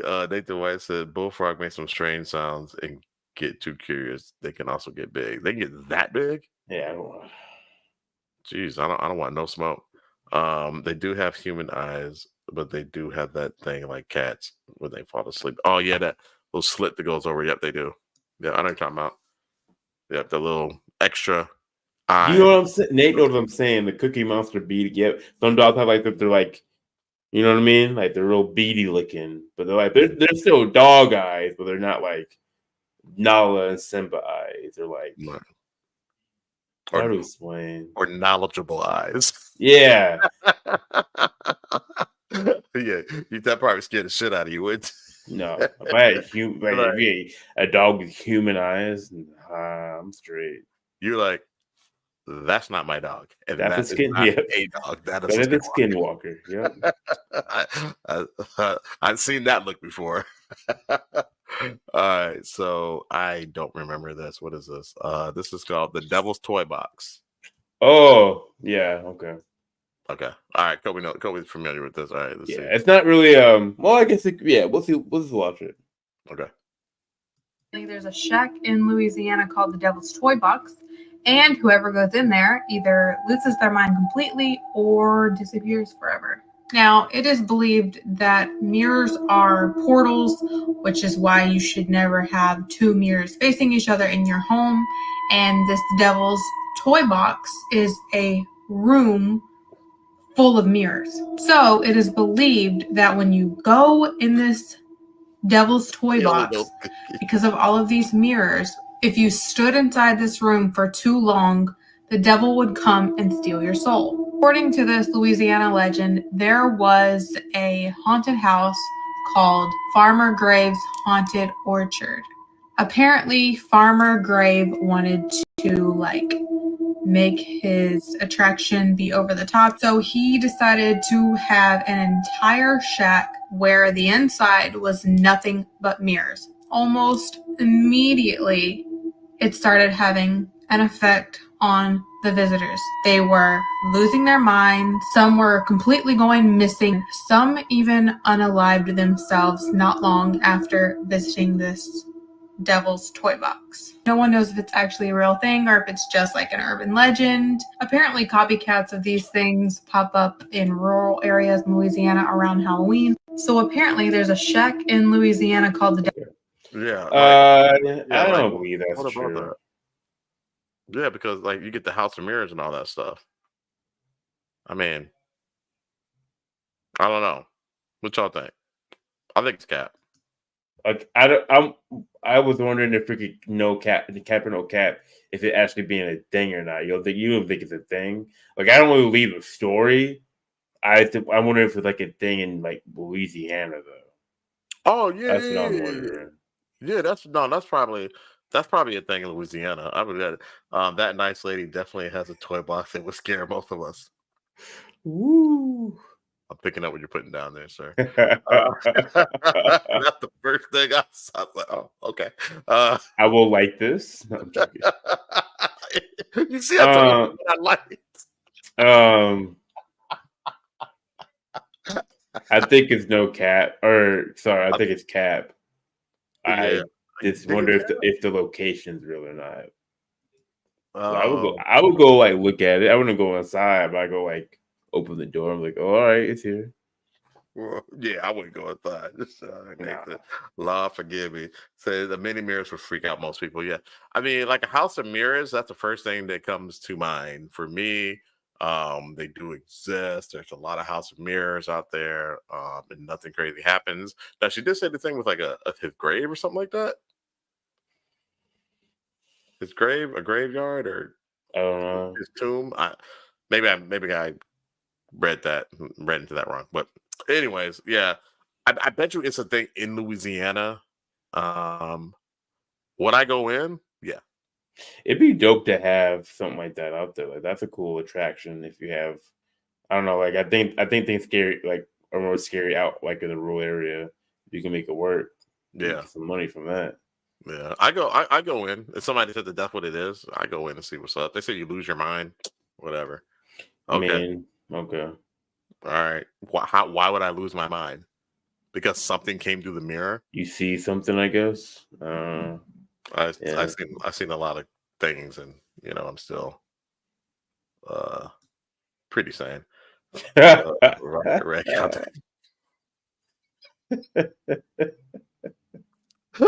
Yeah. What up, Darren? Welcome back, brother. Welcome back. So we just finished our last cap or no cap. Cool. Darren. She was pretty interesting. Yeah, she was cool. You probably can't because you're on Facebook. You can't see Nathan's comments, but they're pretty funny. So that concludes our cap or no cap session. So thank you everybody who participated in that. We really appreciate it. And then we've just kind of started adding just different things to this. I added a session, Kobe. Y'all hear about this? Okay, I like that. And this is called night vision. I should have put the video on there. They kind of break down the one we did with the aliens in Las Vegas. I didn't know I had it in my saved, but this guy like had like this motion thing. I should put it on there showing the aliens kind of where they should be at, where you should be putting your eyes at. Throw it up. Put it in the notes and I'll grab it. Put it in next session for me. Put it in the. Have you seen this or ever heard of this? Yeah. Okay. Oh shoot! It's not coming up. Oh, is it like a blocked one or something? No, it's just the reel is gone. Oh no! Yeah, the reel is gone. Well, before we see here, what did Nathan say? Nathan said there's an urban legend of a box you go into and you go to the netherworld after so long. There's a whole ceremony performed before doing it. There are stories. Oh, okay. I'll have to look into that. I'll look into that. Do you know what the box is called? By any chance?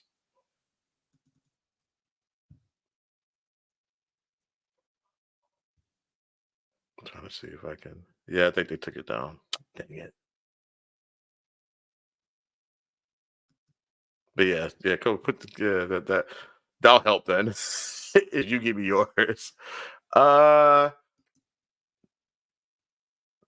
gonna do this. Let's see if this one works. Timeline glitch. Why do you do that? Las Vegas. Let's see here. Kobe said, it definitely aliens in Vegas. I think I gave one $40 for an hour. He's stupid. It said, you don't come back the same. I do not know the name of it. Okay. I'll do some searches to see if I can find it. But thank you for the heads up on that. You put it in there, Kobe? Yeah, it's in there. All right. It's like a breakdown of it. It's weird, but I want to know what you think about it more of it being like a cap or no cap. So this is good to have this section in it. Yeah. Okay. Dope. Las Vegas aliens. Let's just go straight to that one, because the one I really want to do was really. I'll tell you guys about it. I don't have a video about it, but I'll tell you about it after I pull this up. So this is Las Vegas aliens. This comes from Kobe. Oh yeah. It was in my notes from even before you showed me that stuff. We watched this, I thought. Oh, we did. I thought we watched the one that you showed where he just kind of like dimming he kind of like brings the light in and out of it. You can see him. This one's like have like a motion camera thing where you should be able to see the thing on the fence. Remember, you're like, there's one over here, but you really can't see it. It's like a shadow. This one kind of breaks it down more, I think. Oh, okay. So this gives you an idea of where it should be. So they kind of make a little. Yeah, I want to know what you think about it. Okay. All right, cool. So this isn't the actual. This is going to point you guys into the right direction of where this thing should be that you're looking for. All right, so here we go. And take a video and look at whether or not there is an artificial artifact added to it or not. And in this case, we can definitively say to a degree of scientific certainty that this entity, this thing in the video is there. Yeah. Physical reality in which the Kenmore family is also there. Like, this is so critical because you can clearly see through the slots in the that there is right here. So that's right. They're trying to show you where it's supposed to be. And he's like, you can see through the slots, like where it's it's shifting. It's weird.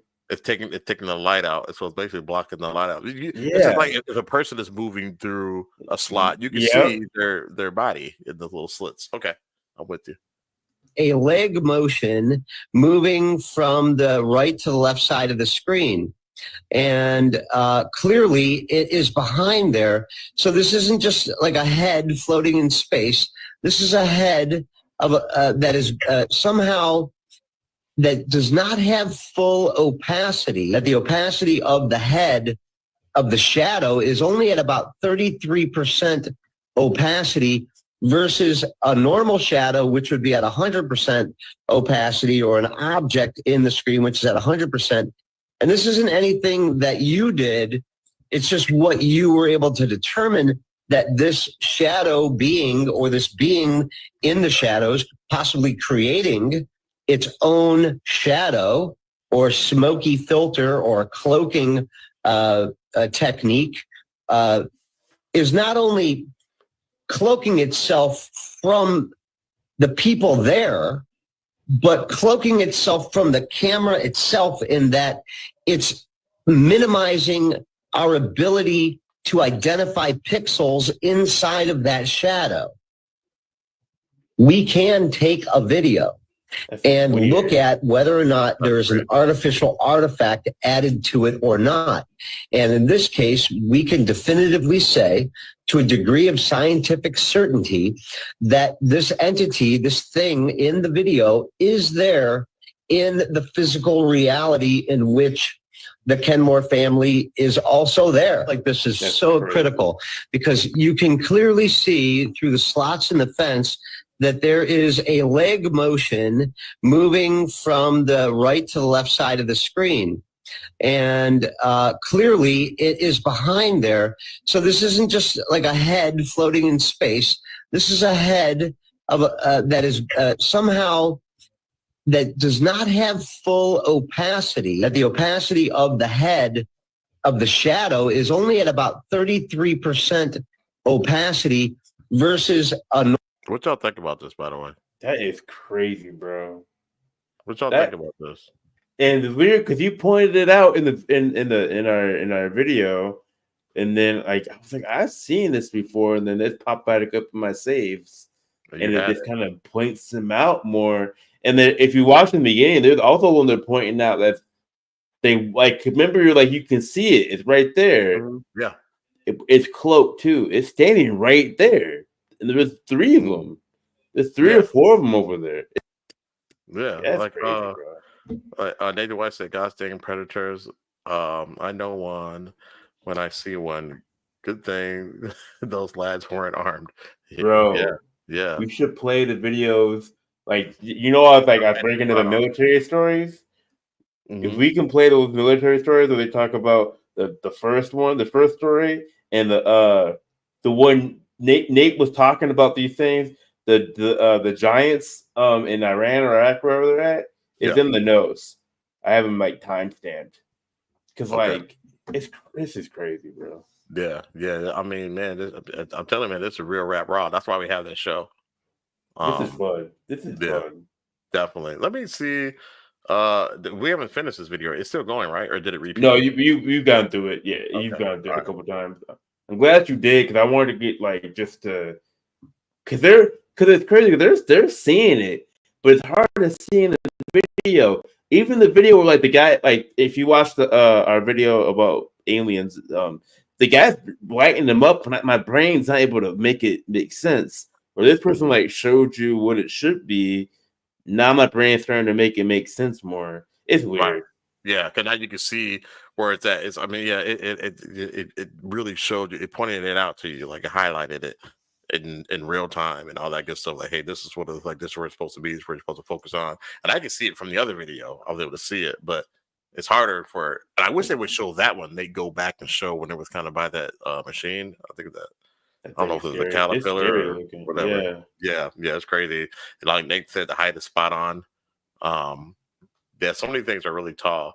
Let me see. So I think I found a version of the video I want to show you guys. And it's really just this guy talking about the night vision scopes that the military used to wear and why they turned from why they use green now than red. So I'll play it here. Is weird, dude. I know the story. No, it's green. Yep. But in the Vietnam War, the night vision goggles that they were issued were red light. Okay. Multiple people in the U.S. military that were using them were seeing what they were reporting as flying demons. Ew, stop. And so there's an instance where they're flying these helicopters in Vietnam. It was a safe zone, no hostility. And then the gunner in the back just started shooting. And the pilot's like, what are you shooting at? This guy, he was like panicked. Yeah. He's like, the demon. Apparently this giant winged demon creature was like flying at him. And then people on the ground in the jungles that were using it, they were also seeing like these demonic, freaky looking creatures. And so the military banned those night vision goggles. What? And they replaced them with green light. Apparently a lot of these dudes, they were shook to the core of everything that they saw with these goggles on. Did the bullets work? That was my follow-up. Yeah, I don't know. I've looked into it a little bit because I heard the same thing. They were putting stuff inside the goggles. The chemical was literally leaking, so they were literally tripping. Or like it was a hallucinogenic drug. It's weird, dude. Oh wow, I missed that part. It was hallucinated drug. Well, that's no fun. You should stopped it right there. I guess I'll be right back, bro. Okay, I guess that just debunked everything. Dang, you should have shut him up. I know. I should have paused it right there. Wah wah. So, anyways, yeah, I was like, yeah, the military knows how to look into other realms. Yeah, man, not so much. So I don't know if you guys know anything about the Anunnaki, but I like to cover them a lot. So I'm going to show you this real quick. This is a gentleman who channels this extra dimensional being named Bashar. And I mentioned Bashar before a few times in our shows. And he's going to talk a little bit about the Anunnaki religion. Let's see here. Yeah. Joyce can definitely do that. Mm-hmm.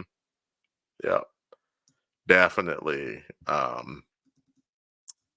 Hallucinogens. It can make you hallucinate.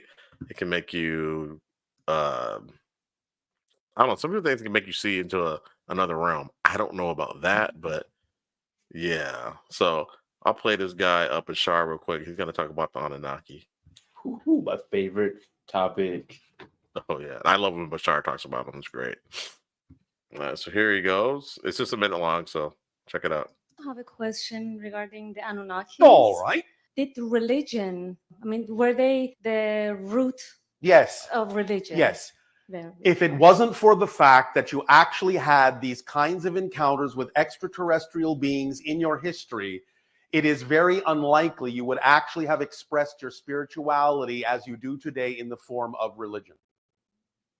It's actually a relatively rare thing we have ever encountered on any other planet, that you actually have this kind of religious rituality surrounding your spirituality and your connection to creation.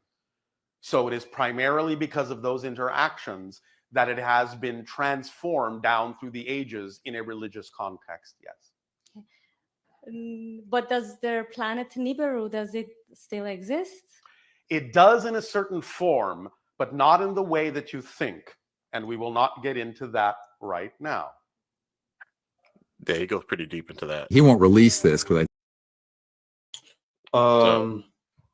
me and Lauren's mom had a conversation about not per se the Anunnaki, but I kept into like Sumerian, like the Sumerian religion. And she was like, why do you keep going back to that? Like, you got to look into it. A lot of the stories that were in their story, they're in our stories. And I don't think it debunks religion at all. I think it actually makes it more in context. Yeah, it's kind of so Darian, I don't know if you and I really ever gotten to the Anunnaki, but they're basically these extraterrestrial beings that came to Earth from another planet and seeded Earth. It's a Sumerian religion that's older than any other religion. Mesopotamia. Yep. From Mesopotamia, and they basically were the ones who put their DNA in an existing hominid that was already here on Earth, and created humans. And then all other religions kind of feed off of that. Let's see here, Nathan White. So this guy has been to other planets. What kind of night vision is he using? No, he hasn't been to other planets, but the being that he's channeling is an intradimensional, an extra dimensional being. So it's both. This thing that he's channeling can go into other dimensions, and it's a species not of Earth. Yeah, he's an interesting guy. He has a lot. He's had a lot of predictions and stuff like that. That kind of came true. And, So say something though. I forgot what I was going to say, but we were talking about Adam and Eve and stuff like that. And I was talking about, it was crazy how like Adam and Adamu, I think that's what in the Sumerian text, that's what the first man was called, right? Adamu, yeah. And like atoms, and like it's just the way we use words. It's interesting, right? It's not just the black and white that you see. Let's see here. I see right on. That's some dangerous stuff to mess with. Yeah. Apparently he's been channeling Bashar for 40 years. So it started off slow, a little weird at first, but he tells a story. A lot of stuff you can find on TikTok and all that stuff. It's another one of the reasons why they want to shut down TikTok. TikTok is lying on a lot of things, but it's telling a lot of stuff that the government shit. We don't want them to know that. Right. You know what I'm saying? So let's see here. Dara said, are there niggas in the Anunnaki? Yeah. Actually, that's a good question. I know what you mean by you mean black people. Yeah, we look like them. Darren, look at Olmec statues. Yeah, look at Olmec statues. The Aztec statues. Yeah, look at Easter Island statues. Yep, those are the Anunnaki that they're showing you. Kind of like the movie K-Pac. Exactly like the movie K-Pac. Exactly like the movie K-Pac. It's kind of one of the things that Hollywood is putting this stuff out there to kind of desensitize us from it. because the Pentagon, they are involved in a lot of these movies. They have contracts with these studios, and they Rashad, fund movies. Yeah. why did Olmec statues look like Galactus? Why does Galactus look like Olmec statues? That's what I meant to say. Why does Galactus look like an Olmec statue? Because these people read. I just thought about that. The people that give us our entertainment, they read. I say that all the time. They read. That's what I said. You know, every time I ask you that question, you give me the same answer, but still, I think it's interesting. Yeah. It's why does what's his name? That mutant, the mutant, the Egyptian mutant. Oh, what's his name? Y'all know what I'm talking about. Who's the Egyptian mutant from the X-Men? Like super powerful. On the Moai. What's the Moai? On the Moai. Apocalypse. Yep. Thank you, Darian. Thank you. Yeah, like Apocalypse. The Apocalypse is based on these ancient religions and this ancient text. So I know you're trying to be funny and facetious, Darian, but yeah, we look like them. They were bigger than us, though, according to like Sumerian drawings. Right, we're not even sure they were bigger than us. That's just like the way they made them look, though, right? Yeah, we think they were on the level of the giants that we talk about. That they were giants. These things. What were the giants? 15 to 30 feet tall, something like that. So, I don't know. I hear 10 to 20, 10 to 30. I don't know. Yeah. It's the Moai. The Moai are the statues. Oh, yeah. Okay. Yeah. Sorry, Darian. Sorry, I was exactly. Yes, that. So, and also they were different. Like it wasn't just like the Anunnaki just all looked the same. You know what I'm saying? No, yeah. They had different variations, just kind of how the different variations of Homo sapiens, which is us. There are different variations of Neanderthals, like different variations of races and things like that. But here's the thing: we are the closest related species on Earth. We're 0.001% of like as far as our genetics difference. Everything else is like 1 point something, which we talked about last week.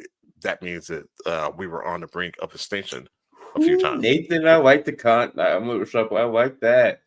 I want to get into that more, man. We were talking about that yesterday. Giants for fallen angels, I believe, at least in the time of Noah. We're on the same page with you when it comes to that, Nathan. We believe that Nephilim. giants were the Nephilim and giants were the offspring of the fallen angels. Yeah, they're the children of the fallen angels. And humans, Homo sapiens, were able to defeat them because of our faith. Yes. According to the books of the religious texts that you can go read. So we got some about us that we don't know yet. No, we don't know. We haven't unlocked in us that. Yeah. Right. Yeah, that's one of our things. We're able to we are able to manifest with just our thoughts. We're able to in this reality, which kind of makes us a little dangerous to other species out there, because we're so creative. We're able to manifest without knowing it. We don't. I'm sure there's some people who know how to control it, and I'm sure these government agencies and things like that have trained people and stuff how to do it. But for the most part, we don't know how to manifest it on our own like that. But we are able to do it. Well, when we need to do it. Look at Spielberg. Look at these great directors who make these films. They're just like, well, how did you make these? He's like, well, I see them in my dreams. I dream about this stuff. He dreamed about these characters. Right. So I don't know, man. Right. And who downloaded that into a system, or how did he download that into a system? Isn't that a Native American spirituality? Like they talk about the source and like our thoughts go to the source. Like I don't know. I don't want to get into that too deep. I don't know if it's Native American, but I know that it is a religion. The source is the consciousness. Is our main consciousness. We're pieces of that consciousness, and we're all having an experience here on Earth. Us and the blade of grass and the fiber in your clothing, like all of it has a type of consciousness. Nathan White said the tribes that surrounded the Garden of Eden were similar to Adam and Lilith Eve, just without God. Mm-hmm. Yep. Because they were very close. Because when Adamu or Adam got kicked out of heaven, not heaven, but Eve or Garden of Eden. Garden of Eden. He was like, hey, like if you put me out there, people will kill me, or those people out there, I'll be killed. And they were like, and God or Inky or Enlil, whoever you want to call God, said, "Nah, don't worry about it. I'll give you my mark. Yeah, so you look like my." Actually, no, it wasn't Adamu. It was Cain, right? Yeah, you said that. Yeah, we talked about this in our past shows, but yeah, I think it was Cain. Yeah. It was something like that. It was Adamu's son, and they made the Canaanites. They became the Canaanites. But yeah, and so Nate's like knowledge. Yeah, let's see. Nate said universal consciousness, everything is connected, all is one. Yep. I bought into that. It was cool because like Lauren, not to throw Lori, if you're watching this, I'm not, if I'm being disrespectful, let me know. I don't mean to be, but I agree, Nate. She's very Christian, but like very open-minded. And I was like, Leviathan's in the Bible, right? And she's like, yeah, like the monster that comes out in the times. I'm like, well, what else? What other monster have you heard about comes out at the end of times? What other mythos? Northern religion, they talk about the world serpent. Yep. Comes out at Ragnarok. Yep. These things are connected. I don't know how they're connected, but these things are connected some way. Mm-hmm.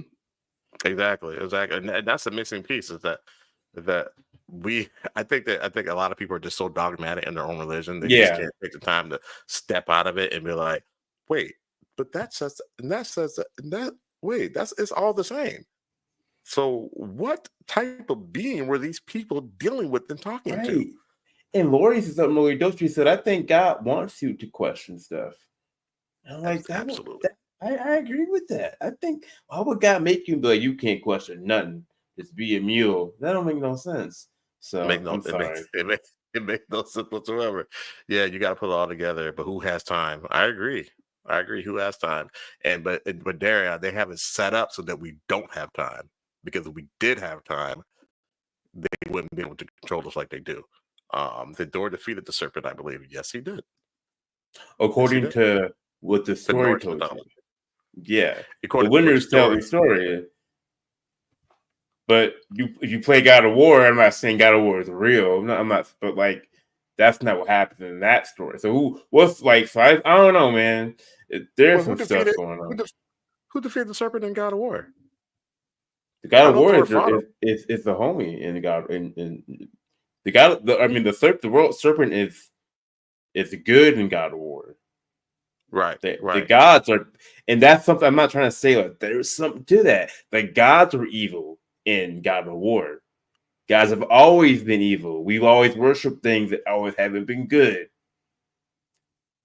Yeah, because they tell you to.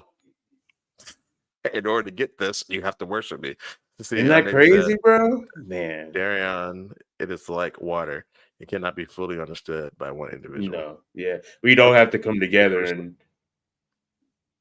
Right, but they don't give us time to do that. That's the problem. They make us fight each other and discount each other. Right. Ooh, exactly. We're over here breaking down some stuff that's making me feel kind of different. Like good. Like, well, think about like the world government of Atlantis. Like, that was the capital of Earth back in the day. The Anunnaki were there. Everything was welcomed. Sorry, but they are making robots. So when the 8th century robots will tell tales of the humans who created them. Yeah. I mean, everything comes full circle. Yeah, it's a vicious cycle. Yeah. Everything comes full circle. And like people are afraid that AI is going to is going to, see Turn us against us. trying to get us. But we never turned against the gods. The gods, we never turned against them. There's no story that says that we turned against the gods. There are stories to say that we figured out what they really were about. But they did the great deluge and they left. The Tower of Babylon. I don't think that was a middle finger to God, though. That's what I think. I don't think they were trying to be disrespectful. No, it was that the humans had gotten advanced enough to do something like that, and the gods that they worshipped at the time didn't like it. I think you said something kind of that we take it for granted. Honestly, is our gift of manifestation. We can see things. I mean, you think about the Green Lantern Corps. Like, you can create things just by thinking about it. Like, we want somebody to get up there. We don't like somebody will manifest. Right. It's not. Sorry, I'm gonna shut up. I'm a nerd, but that there's something to that, bro. That's why we do the Men of Letters, man. Yeah. I mean, you open up your pineal gland, and all the things in your mind's eye, you're able to now manifest and create in a physical form. So let's see here. He said, Dara said, are not all deadly sins come from what was already there? I don't know. He said, I think we are mimics. Can I ask you a question? Because I don't know if you mean this, Darren, but let me know if. So we always talk about our rights, right? And like our rights, and like you have the right to life and stuff like that. But do you have the right to life if you're the only human here? Like, all these sins that they say are wrong, like, would it only be wrong if you're the only human here? Like, if God made you and you're here, right? How do you know how to make a sin? How do I know what sin would be if I'm the only person here? You certainly can't do sin against another man because you're only one here. Let's see. Nathan White said. So Darian, let him know on that. I'm gonna get Nathan. He said, even if we came together, we still perceive the world differently. This is how we can never fully understand as a collective either. We can only celebrate what is different and what is the same. Yeah. I'm with you on that. I mean, and that's why it's so dope, man, because we're all here having a different experience when we see the world differently. Because of cause and effect. Simple answer. Simple question. Well, what is sin like? It's pretty much a. Let's see what Nathan said. When the author of the 7 Deadly Sins lived, it was pretty outlandish and chaotic through the eyes of a Christian at the time. Yeah, what are the 7 deadly sins? It's gluttony, adultery, yeah, jealousy,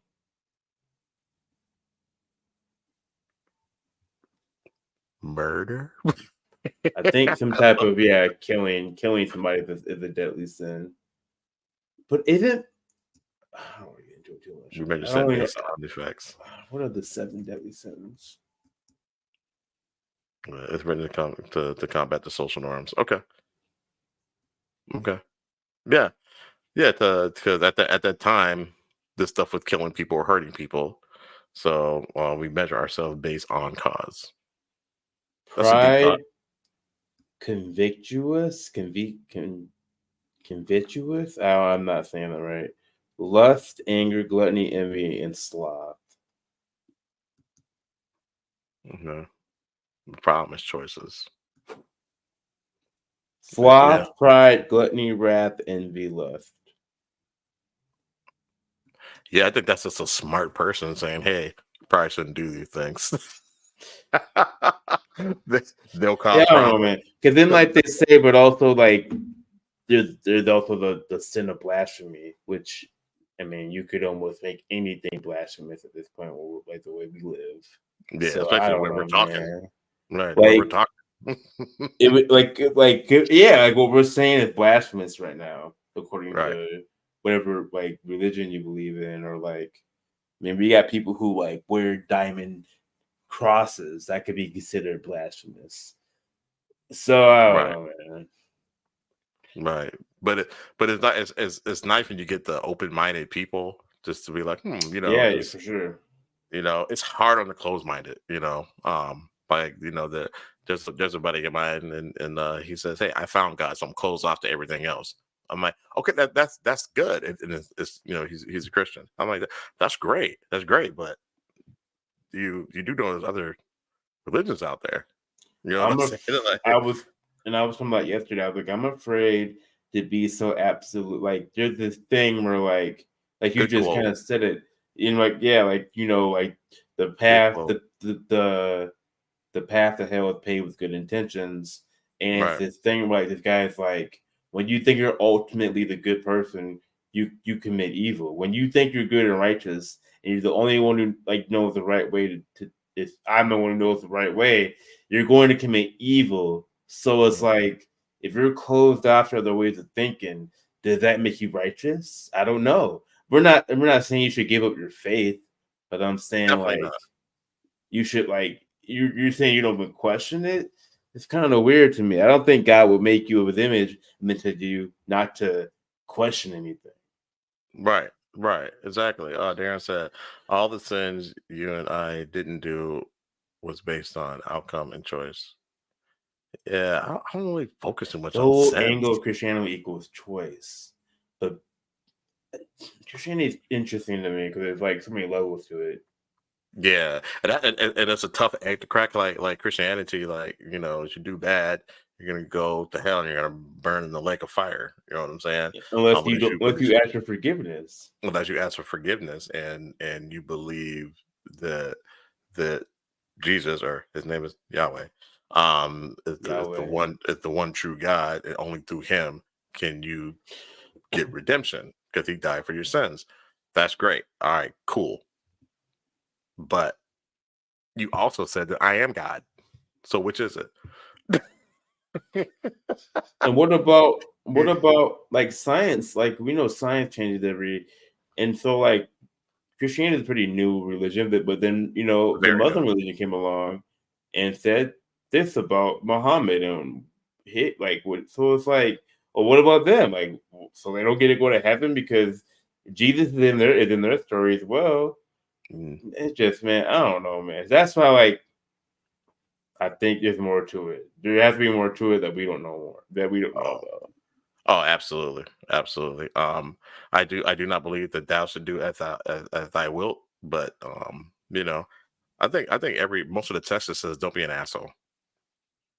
You know what I'm saying? Yeah, I think pretty easy across the board. Don't be an asshole. Someone was saying you have to be more, you have to be like super righteous too, but to me, it's still saying don't be an asshole. Let's see here. Nathan White says agree. Choice or free will, you can always choose the wrong way. Absolutely. Because you know the wrong way. Your conscience is telling you the wrong way. You know what I'm saying? Science is calculating information with no origin. No, I think science is tested theory. Yeah. Yeah. Yeah. How do you make HGO? No answer. You got Sarah, you gotta look more into that, buddy. you gotta look way more into that, man.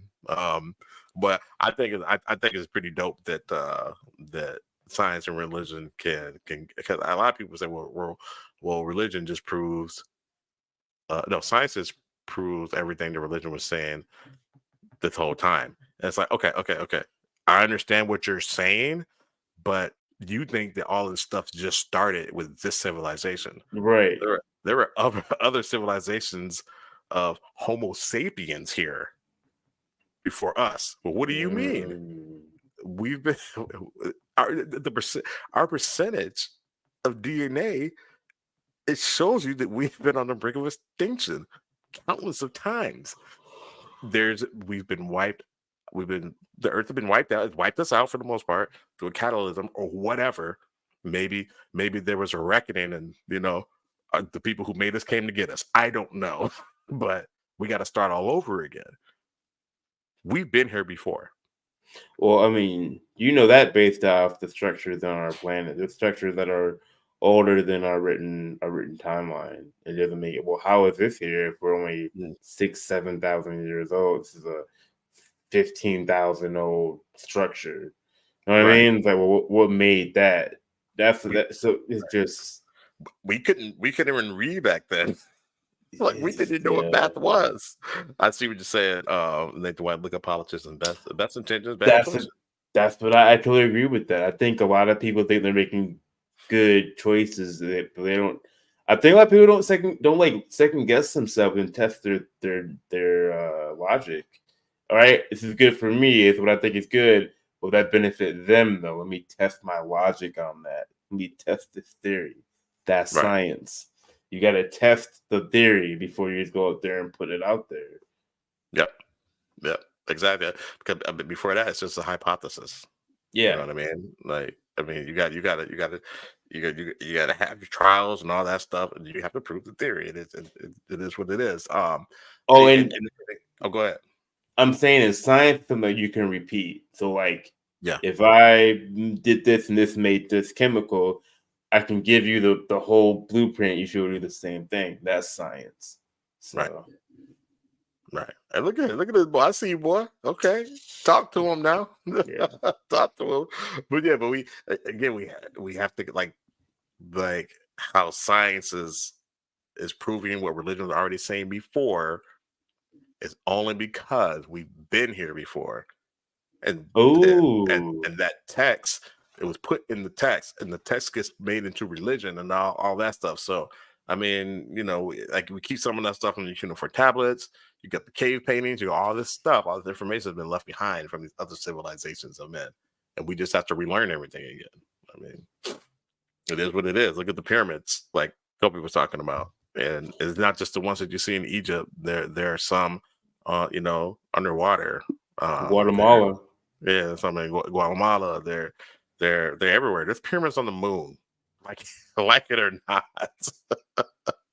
and on Mars. So I mean, the Book of Enoch should make you not question your religion, but question. Well, we weren't told everything. If you ever get the chance to read the book, or like just watch our podcast on the Book of Enoch, honestly, Shad does a great breakdown. He was seeing Earth from the heavens, and it was a sphere. Like he was in a spaceship, yo. So when you we put things in context, like the Virgin Mary having a child, and you're like, whoa, that's artificial insemination. That can be a thing now. It starts to make things feel like, well, shit, what's really going on? Like, what's really going on? Like, what? Like, because it was a miracle like 100, 200 years ago. It's not a miracle anymore. No. And even then it wasn't. They knew how to do it. And see, that's another thing. Yeah, they knew how to do it. That's crazy. Yeah. Okay. They just said, let's see here. We get to politics here. Except for the one guy running for president that was banging his mistress in the room next to his wife dying of cancer. He can kick fucking rocks. He knew better. Holy my man. Okay. This was years ago. Talk to him. See, I need my boy Donnie to watch this show. Nathan came with the flamethrower. Ooh, man. I don't think we really get to get into these other videos. We could do such another time. No, we don't. This is great. We're already Otham was game time, so yeah. Yeah, it's almost game time. So we can see these videos for the next show. But Nick, please come back for the next, because I want to share the military story the shot I had me listen to, and we talked about all this stuff, and they see like the giant with the red hair. They see him. Mm-hmm. It's crazy, man. Yep. Yeah. He said, "Go to the video." He said, "There's a time in the linear plane forward only. So why are we here with fantasies of going somewhere else?" There is actually science that says time is not linear. Time is not linear. That's already it's just linear in the 3D. In our timeline. Yeah, that's true. Yeah. Okay, moving on. Okay. No, they're like we gotta get Darren on here more, because like, and go look at look at what we talk about. Don't take our word for it. I'm never one of them people. Go look into it and stuff like that. Definitely, yeah. Everybody do your own research. Yeah, don't take our word for it. Do your own research, and and if you have something, to you don't agree with it, and it doesn't do the same thing for you, did it difference? That's fine, man. We don't want it to be like-minded folks. You know what I'm saying? We're just here to share what we've learned, and if you got something different take on it, that's great too. Right. But if you start hitting us with scriptures, you're not gonna win. We know that stuff. Yeah. You gotta look. Yeah, we got to go past that. Past that. So because Nathan is he's a frequent viewer, we are going to do a video for him. And Darion is silly as hell. I love it. I'll take your word. I have talked Darion's ear off about the Anunnaki, so I know he knows exactly what I'm talking about. Like we've been in studio, I've been lit, and Darion's trying to mix a song, and I'm talking his ear off about the Anunnaki, and he's like, Shad's drunk. So only thing I'm saying is the Anunnaki puts all religion for me in context more. It doesn't take away from your spiritual leaders or the ones, because they didn't say they didn't come here, they came here to help humans. They're here to help us figure stuff out.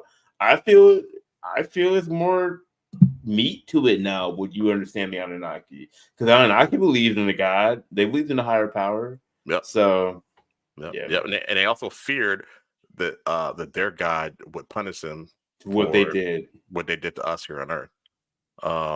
Let's see here. Nathan White said, Darion, read Slaughterhouse 5. There's also a movie, Kurt Vonnegut, Indian writer. Okay. I'll check that out too. Time perceived linear. Yeah, it's perceived linear. Yeah, perceived linear. In this realm, we can't get around that. I mean, it is. There's actually a game called Alan Wake, and he shows you time is his story time's a circle, right? Because the things repeat, but people say also it's a spiral, it's changing. I don't know, man. See, I'm nerding out, but I like the conversation of time. Yeah. Oh, it's awesome. I mean, hell, you just look at at your own sun. The sun is literally bending time and space. The sun sits. You can see it. Wild. It's bending time and space around it. Yeah, and the planets are going around it almost like in the funnel. The sun is that heavy in our. I guess what would you say in the space and the sun is like a heavy object, right? And we funnel around it. Yeah, because it's bending it's bending everything, time, space, gravity, all that. Nathan White said the book goes a different way of seeing time. Yeah. I gotta watch that. I gotta actually read that movie. Read that book. read that book. I gotta read that movie. Oh man. Let me get to let's do the animated show, the military one, military stuff. There one in particular you want me to do? You want me to do you can just do giant the devil giant and the predator, or the predator one? Or that's what it sounded like to me. That's how I marked them. Okay. All right. Give me 1 second. So I'm gonna take it back, and I'm gonna get off camera for a second, and I'll be back while this is playing. You guys continue the I forgot to mention that gravity and magnetism can affect time. Boom. Absolutely. Let's go. Absolutely. Yeah. So next week we gotta figure out how we can get this more of what up? There he is. I was just talking about your ass. Speaking the devil. I was just talking about your ass. I'm like, what's Donnie Watson's show so he can be part of this conversation? The wartime, not wartime, but just military stories. They see some things, man. Yeah, they do. Let me go ahead and put this on, and I will be back, guys. 1 second. Donnie, you missed all the theology stuff we were talking about, but ain't no telling, we might get back into it. Let's see here. So shout out to We've scoured the these guys. web and conducted numerous interviews to find Who individuals did with this? The infogram? time in the Thank you. military, from Okay. Bigfoot-like creatures to UAP and things more terrifying. These are some of the most terrifying military paranormal encounters you've ever heard. The Vietnam Predator. I don't know if whoever made the Predator movie ever heard this story, or maybe one like it, because mine isn't the only one. But I feel like whoever made that movie knew about these things because the movie is spot on. I was with the 281st Assault Helicopter Company in Vietnam. Our job was to fly Special Forces guys around Vietnam and conduct raids, recon, and all sorts of things. I don't know if they teach this anywhere, but the US invented air assault operations using helicopters, and it was damn effective catching the enemy from behind where they least expected. But it was dangerous because if your intel wasn't good, and a lot of time it wasn't, you could end up smack dab in the middle of two NVA forces. Well, what we did was sort of like that, only more dangerous because we worked in smaller teams. Anyway, my chopper went down in 67. It wasn't enemy fire or anything like that, it was the transmission. Nowadays, you got redundancies, but the Huey was pretty new and had a lot of single points of failure. The shops kept our choppers in good working order, so I don't know, maybe it was just bad luck. It wasn't that bad of a crash, thanks to the tree canopy and the fact that we were low and slow at the time, but the chopper rolled over as it fell out of the tree about 20 feet to the ground, and that's what killed 3 of our guys instantly, crushing them to death. Now that left me, my co-pilot, and 5 other guys in the back. We had a PRC-10 radio that survived the crash, but the damn thing wouldn't transmit, only receive. I think it got battered about in the crash. We had about a 20-click walk back to the nearest fire base on our map, and that doesn't sound too bad until you figure in the weather in the jungle. The place is a soup of trees and vegetation, slowing you down to just a few clicks a day. We debated staying put and waiting for rescue, but we knew we were close to a major VC operational area, and that's why we were there. If friends had seen the crash and heard our mayday over the radio, so did they. Anyway, we just gathered what we could from the chopper, destroyed some of the more sensitive gear just in case, and moved out. We didn't see it that first night, but we heard it. At first, I thought it was a strange bird. It made this clicking sound, like taking 2 small pieces of metal and clicking them together rapidly. But one of the Special Forces guys said, that's no bird. Those boys were trained to know that kind of stuff. It helped them identify sounds in the jungle and all that, so I believed him. We thought it was the VC, so we put our asses in gear. But the sound kept catching up to us, and at one point, it moved past us, just off in the trees, maybe 30, in the 40 trees. The meters thing was from us. moving in It the was trees, high yeah. up, too. That's Like, crazy. it was moving along the treetops. We froze and took cover thinking it was still VC, but it didn't make any sense. Besides, if there were VC out there, they would have pounced on us. Taking U.S. prisoners was their top priority. During the day, we rested to avoid the worst of the heat, then started moving again late in the day and at night. We were going slow. It was just after heavy rain, so the ground was marshy, and it was awful going. We were making 3 or 4 clicks a day. As soon as we started moving, though, the clicking was there again. It was almost you in the like it was chat let me letting know us what a know, click is? okay, you guys are up now, and so am I. It didn't make any it's noise while click is a we were mile resting. or kilometer. It's a kilometer. Kilometer. Sorry. Okay, that makes sense. Kilometer. My Yep. dumb We're ass. sleeping. That second night, something walked by in the brush ahead of us. I was near the front and I saw it along with one other guy. I couldn't My describe man, it. thanks It for was joining, really Darian. We dark. appreciate it, buddy. There wasn't even much moonlight through the Go canopy, Vikes. but you could clearly see how the darkness changed as something moved in front of us.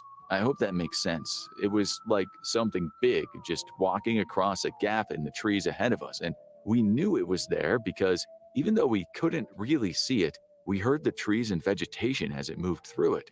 That scared us both witless for a second, and by the time we both brought our rifles up, it was gone. We were expecting enemy contact at any moment, but this was different. It was like we both knew this was something not natural. The next day, we all saw it. We'd taken shelter in a thick copse of trees that provided protection from the sun and pretty good concealment. Suddenly, we heard it. It was moving through the brush again. We thought it must be VC, so we crawled over the edge of our cover where we could look out and open fire if we needed to. The copse of trees was next to a small opening in the jungle with tall grass, and you could see our trail through the tall grass because it was all beaten down. Well, it was a fake trail. 2 guys had taken the time to make a fake trail that led into the jungle on the far end of the field and in big circles to confuse anyone following us. We couldn't see it, but we heard the brush, and then we could spot the vegetation on the far side of the field moving like something was passing through it. Then you could see where it was going, because of the way it pushed the grass down as it moved. It went up to our fake trail and it seemed to stop. Then it started following it. At this point, it was close enough that you could see the shimmering effect, like in the Predator movie. It was like you could see through it, but everything behind it was distorted.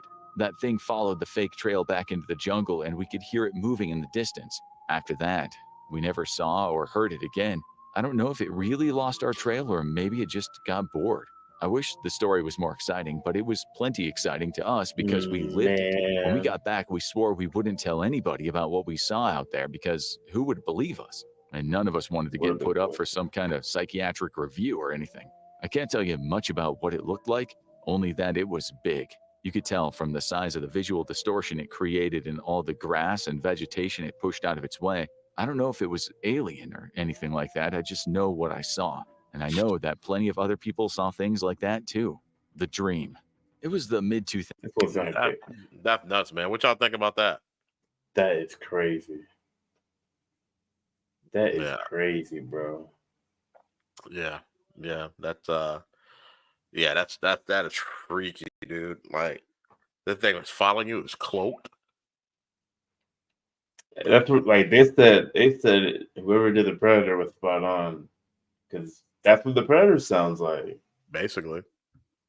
So Nathan said it is possible. Wasn't the Predator set in Vietnam War? I don't know. To be honest with you, I don't know if it was set in the. I know they're in the jungle. I thought it was always. I thought it was set in modern times, like Contra. 80. Yeah, like they got some Contra type shit. Yeah. Any deaths from it? No, nobody died. Nobody died from that one. No. Nah. A lot of times they don't. There are no fatalities. You got to report that. You know what I'm saying? Now the giant that they found in Afghanistan, they're with the fatality before they took it out. Yeah. But they covered that up, and they told them not to talk about it. And I mean, like Snopes will tell you that's fake, that it didn't happen, but I don't know. I think it happened. Let's see, Nathan White said, we now have technology that can mimic the Predator cloaking. It is crude. Yeah. I've seen some leaks of that. Yeah. We gotta get Nathan on the show, man. Just to talk. That'd be fun. Gotta give him the side quest. He's available on Sundays, right, Nathan? You're available on Sundays. Yeah.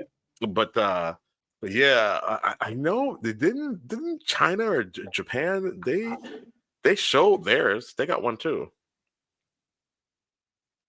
Yeah, one too. Yeah, like some crazy times, man. Mm-hmm. Yeah. I said, I mean, we've had this stuff before, you know. We're just now getting back to it again. We're not the first civilization. We're learning how to do all this stuff. It's a lot like that documentary me and you and Dad watched, The Knowledge of Forever Time. They talk about how essentially we've done all this before. All of it, yeah. And we're not as smart as we were in previous civilizations. So, right, you know, was it giant humanoid? Was the giant humanoid? They couldn't tell.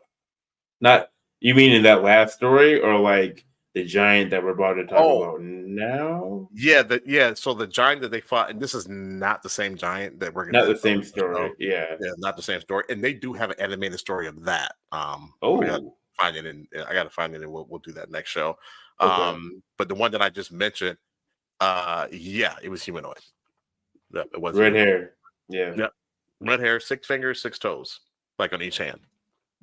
Have you played Zelda? Zelda?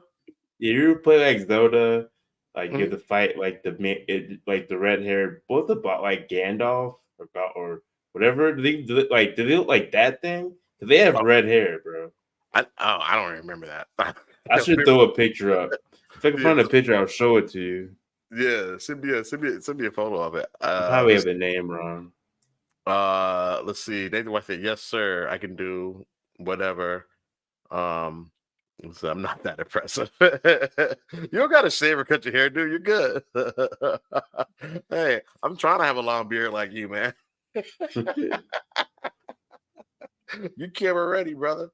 But yeah, so I'll show this one about some devil giants. So I'll do it now. It probably should be our last one of the night.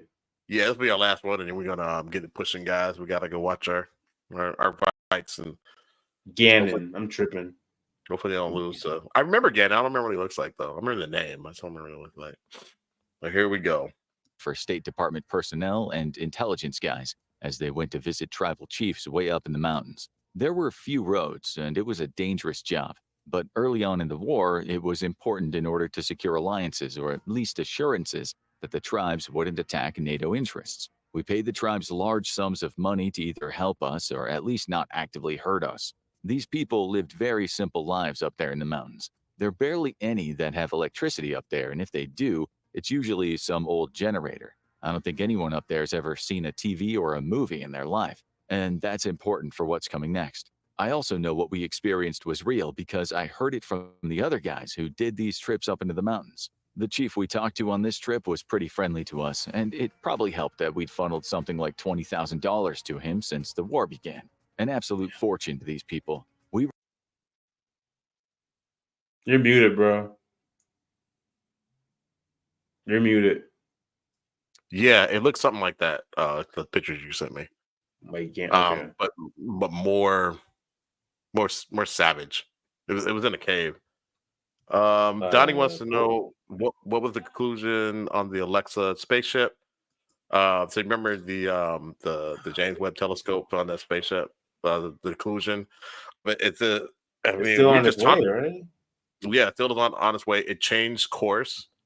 And we think that it is a non-natural deal. We think it's a spaceship. I don't know if it's a mothership or what. That'd be wild. Oumuamua did the same thing though. So it might just go past us and keep it pushing. Like I said, maybe the red hair of the Northern Europe comes from these giants. I too am a ginger. Yes, I've heard. Maybe. Maybe. Moving your light speed.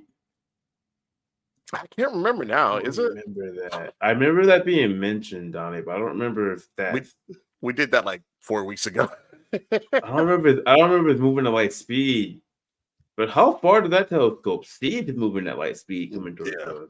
Yeah. Jeez. Yeah. You might have more details on it, Donnie. I think it's a little bit fresher in your mind than it is ours. But if somebody wants to look that up and let us know, it was moving fast though, but it changed course and started heading toward Earth. Yeah. We were up on a Goodwill tour, showed our faces, had the medics treat a few people, and reminded everyone we were their friends. This was important because they controlled a pass through the mountains and kept the Taliban or terrorist forces from using it for us. Anyway, we'd settled for dinner when suddenly one of the young boys came running in a panic. He was white as a sheet. I can't understand him, but he keeps saying one word over and over again while gesturing out. There was a big commotion, and a few of the men gathered rifles and started rushing out into the night. Our Terp translated what he could for us, but he never heard this word that they'd kept using before. So we ran after them, thinking maybe it was the bad guys about to ambush us. We always kept our gear within arm's reach, even though it was seen as a bit of an affront to the locals. We were supposed to be safe with them. Money and medicine smoothed over any offense, though. We followed the group of men to the edge of the village, where the older boys had herded the livestock into corrals for the night. There was always a small group of lookouts there, mostly just for predators, though there was the occasional bandit, they said. Well, when we got there, the place was a mess. One of the boys was unconscious, and an old Kalashnikov was lying by his side. He'd been the only one armed. Real quick, make sure we get to Nathan's question. Yes, we do have daylight savings time here. Our clock went back, and also gingers have a high pain tolerance, yet bleed out quicker. Is that true? Is that facts? I believe the high pain tolerance because there are a lot of Vikings that had red hair, and those guys were terrifying. All right. And there was no sign of the other boys. There was a small mixed herd of sheep and goats, along with some donkeys and a few mules. The animals were all going crazy. I'm pretty sure Indiana has daylight savings time as well. At least they did when I lived there. We could see a blood smear on the ground that the animals had all avoided and damage to the wooden fence from where it looked like something big had knocked into it. They kept repeating that word, and the men rushed out into the dark. We followed, still not sure what was going on. I had a thermal sight that I used to scan ahead of us, and I spotted a large heat source close to the ground. I thought it must have been a very big rock that was still radiating heat from the sun, until suddenly the thing stood up. And I do mean stood, as in it was on 2 legs. That thing let out a horrible scream like nothing I'd ever heard. It was like a mix of the Jurassic Park T-Rex and the shriek of a jet engine, starting off really bassy and ending up in a high pitch. We must have been at least 70 meters away when it roared, and I swear I could still feel it in my chest. The men seemed nonplussed though, and they just started firing at it. But I could see through my thermal as it just bounded away at incredible speed, out of sight and over a ridge in seconds. Nobody chased the creature further, probably because it was a waste of time. That thing was too fast. Turns out whatever it was had snuck up to the animal pens, knocked out the oldest boy who had the gun. I don't know how it got so close. The boys admitted they had been preoccupied and talking amongst themselves, probably excited over our arrival, a bunch of white and black strangers. Plus, the other villagers later told us through our interpreter that those things were sneaky. It's like impossibly sneaky. So it took 2 of the sheep, full-grown animals, and just stepped over the small fence. I know it did that because I saw the footprints, massive tracks easily over 14 inches long, and they were clear in the dirt of the pens and around them. Through our interpreter, the villagers told us that these giants, I don't remember the exact name they had. Nathan, like it happens all the time. Translated to something like devil giant, if I remember right. Anyway, these giants would snatch livestock at night, moving up really stealthy and then just taking off at incredible speeds with a screaming animal. Nobody was allowed to travel far from the village on their own either. Sometimes these things would be in the canyons and the ridges around the village, throwing rocks at people or scaring them with screams like the one we heard. The thing is, everyone treated this thing, basically an Afghanistan Bigfoot from their description, like it was a totally normal thing that happened. The villagers weren't too surprised, even though one of them had knocked out the oldest kid, the one with the gun. Sound like and our that's dad. kind of terrifying because it means that this thing was smart enough to know what a gun was and identify who had it. I guess this is just an animal or a thing that they've been living with for generations, and for all our fancy tech that we brought to hunt terrorists and bad guys down, we had no clue they even existed. I'm going to be honest with you, after seeing how massive the thing was and how fast it moved, even with all our firepower, I don't know that we could have survived a group of them swarming down on us from the ridges. It made the trip home even more nerve-wracking than normal as we went down the valleys to what passed for civilization, and I never liked going back up into the mountains after that. The Shadow People. My first deployment was... All right, guys. So that's the last video. We did see your comment, Donnie. I'm sure that they have put up cameras. The U.S. military. Now the people who actually live in that village, they barely have any kind of technology at all. They barely have running water. Electricity and all that. So they don't have that kind of tech. But they might now. Because that was back in 90. What? No, that was back during the early 2000s, right? Early 2000, yeah. So they might now. But I'm sure we already have this information. Like, this guy's telling the story. I'm sure that the government has put up cameras. They have the stuff. They know this stuff exists. They just don't give us the information. And so we're here doing the show. They don't give you the grunts. Like, they don't tell those guys on the ground like they're gonna see devil giants. But I thought that was interesting because the story you and Nate talk about was with the redhead giant, devil giant, redhead giant. It just kind of came together with me on that. So yeah. It basically lets you know, okay, well, here's another story that's correlating to that story, and it's just like, damn, this is the same thing that they ran into. I find it interesting. I find it interesting that those giants aren't trying to kill the humans. If they wanted to, they could have. Yeah. They were just trying to get the meat. But I think like what he's saying about these giants, like they were smart enough to know which one had the weapon.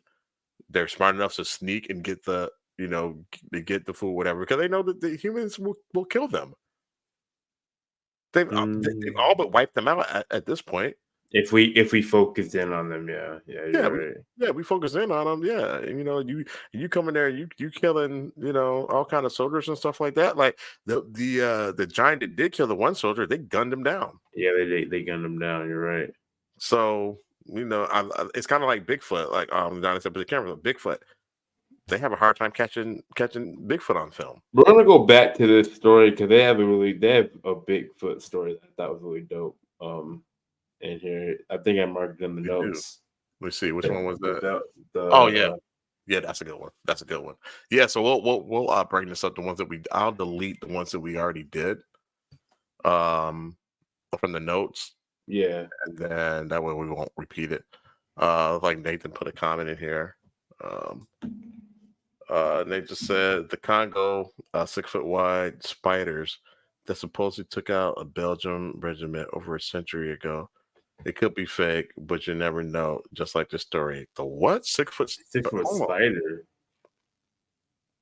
Like you're talking about like the thing in Lord of the Rings big. What? Hold on. What was their name? The thing in Lord of the Rings?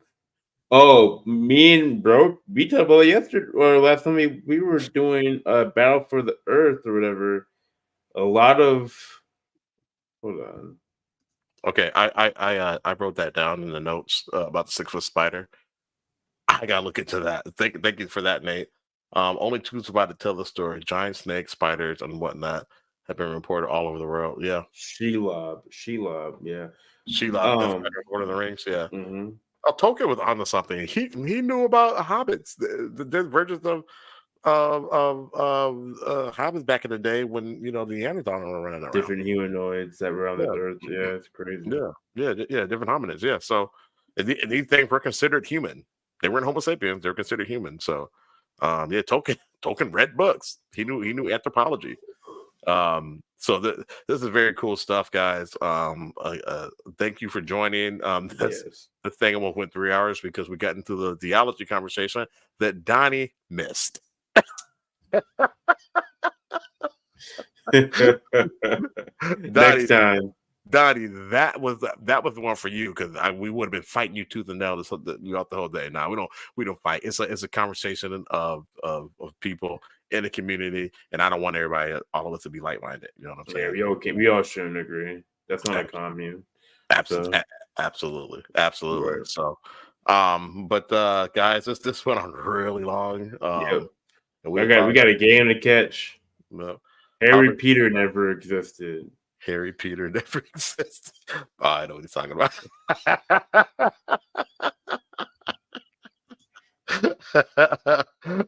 I love when the jokes come back. I love the jokes come back. I don't know what you're talking about, but I'm laughing. Wasn't that the house? Huh? The house? Your voice is going away. What'd you say? Is it? There you go. You're back. What'd you say? Oh, okay. I thought you were talking about the Harry Peter, the haunted house. Remember the haunted house we did, and everybody was cracking jokes on it. The rape ghost. It's something hog. Yeah. The Jack's hog. Jack's hog. Jack's hog. Oh man. Well, maybe we're gonna talk about that then. Maybe talk about something else. Let's see here. Brick Count, what's up, man? Before we go, he said, I was told I was once an alien. Oh my God. I'll let you guys read that. I'm not going through that. Brick Count, what's up, man? There for Jordy, buddy. Dirk Diggler. Dirk Diggler. We talking about that? Are you seen that movie? I've seen that. Yeah.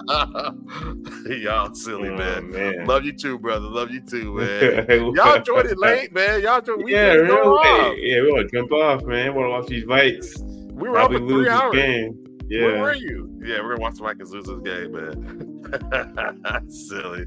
All right, y'all. Well, we are the Men of Letters. I'm Shot. I'm Kobe. And whatever you do, what is it, Kobe?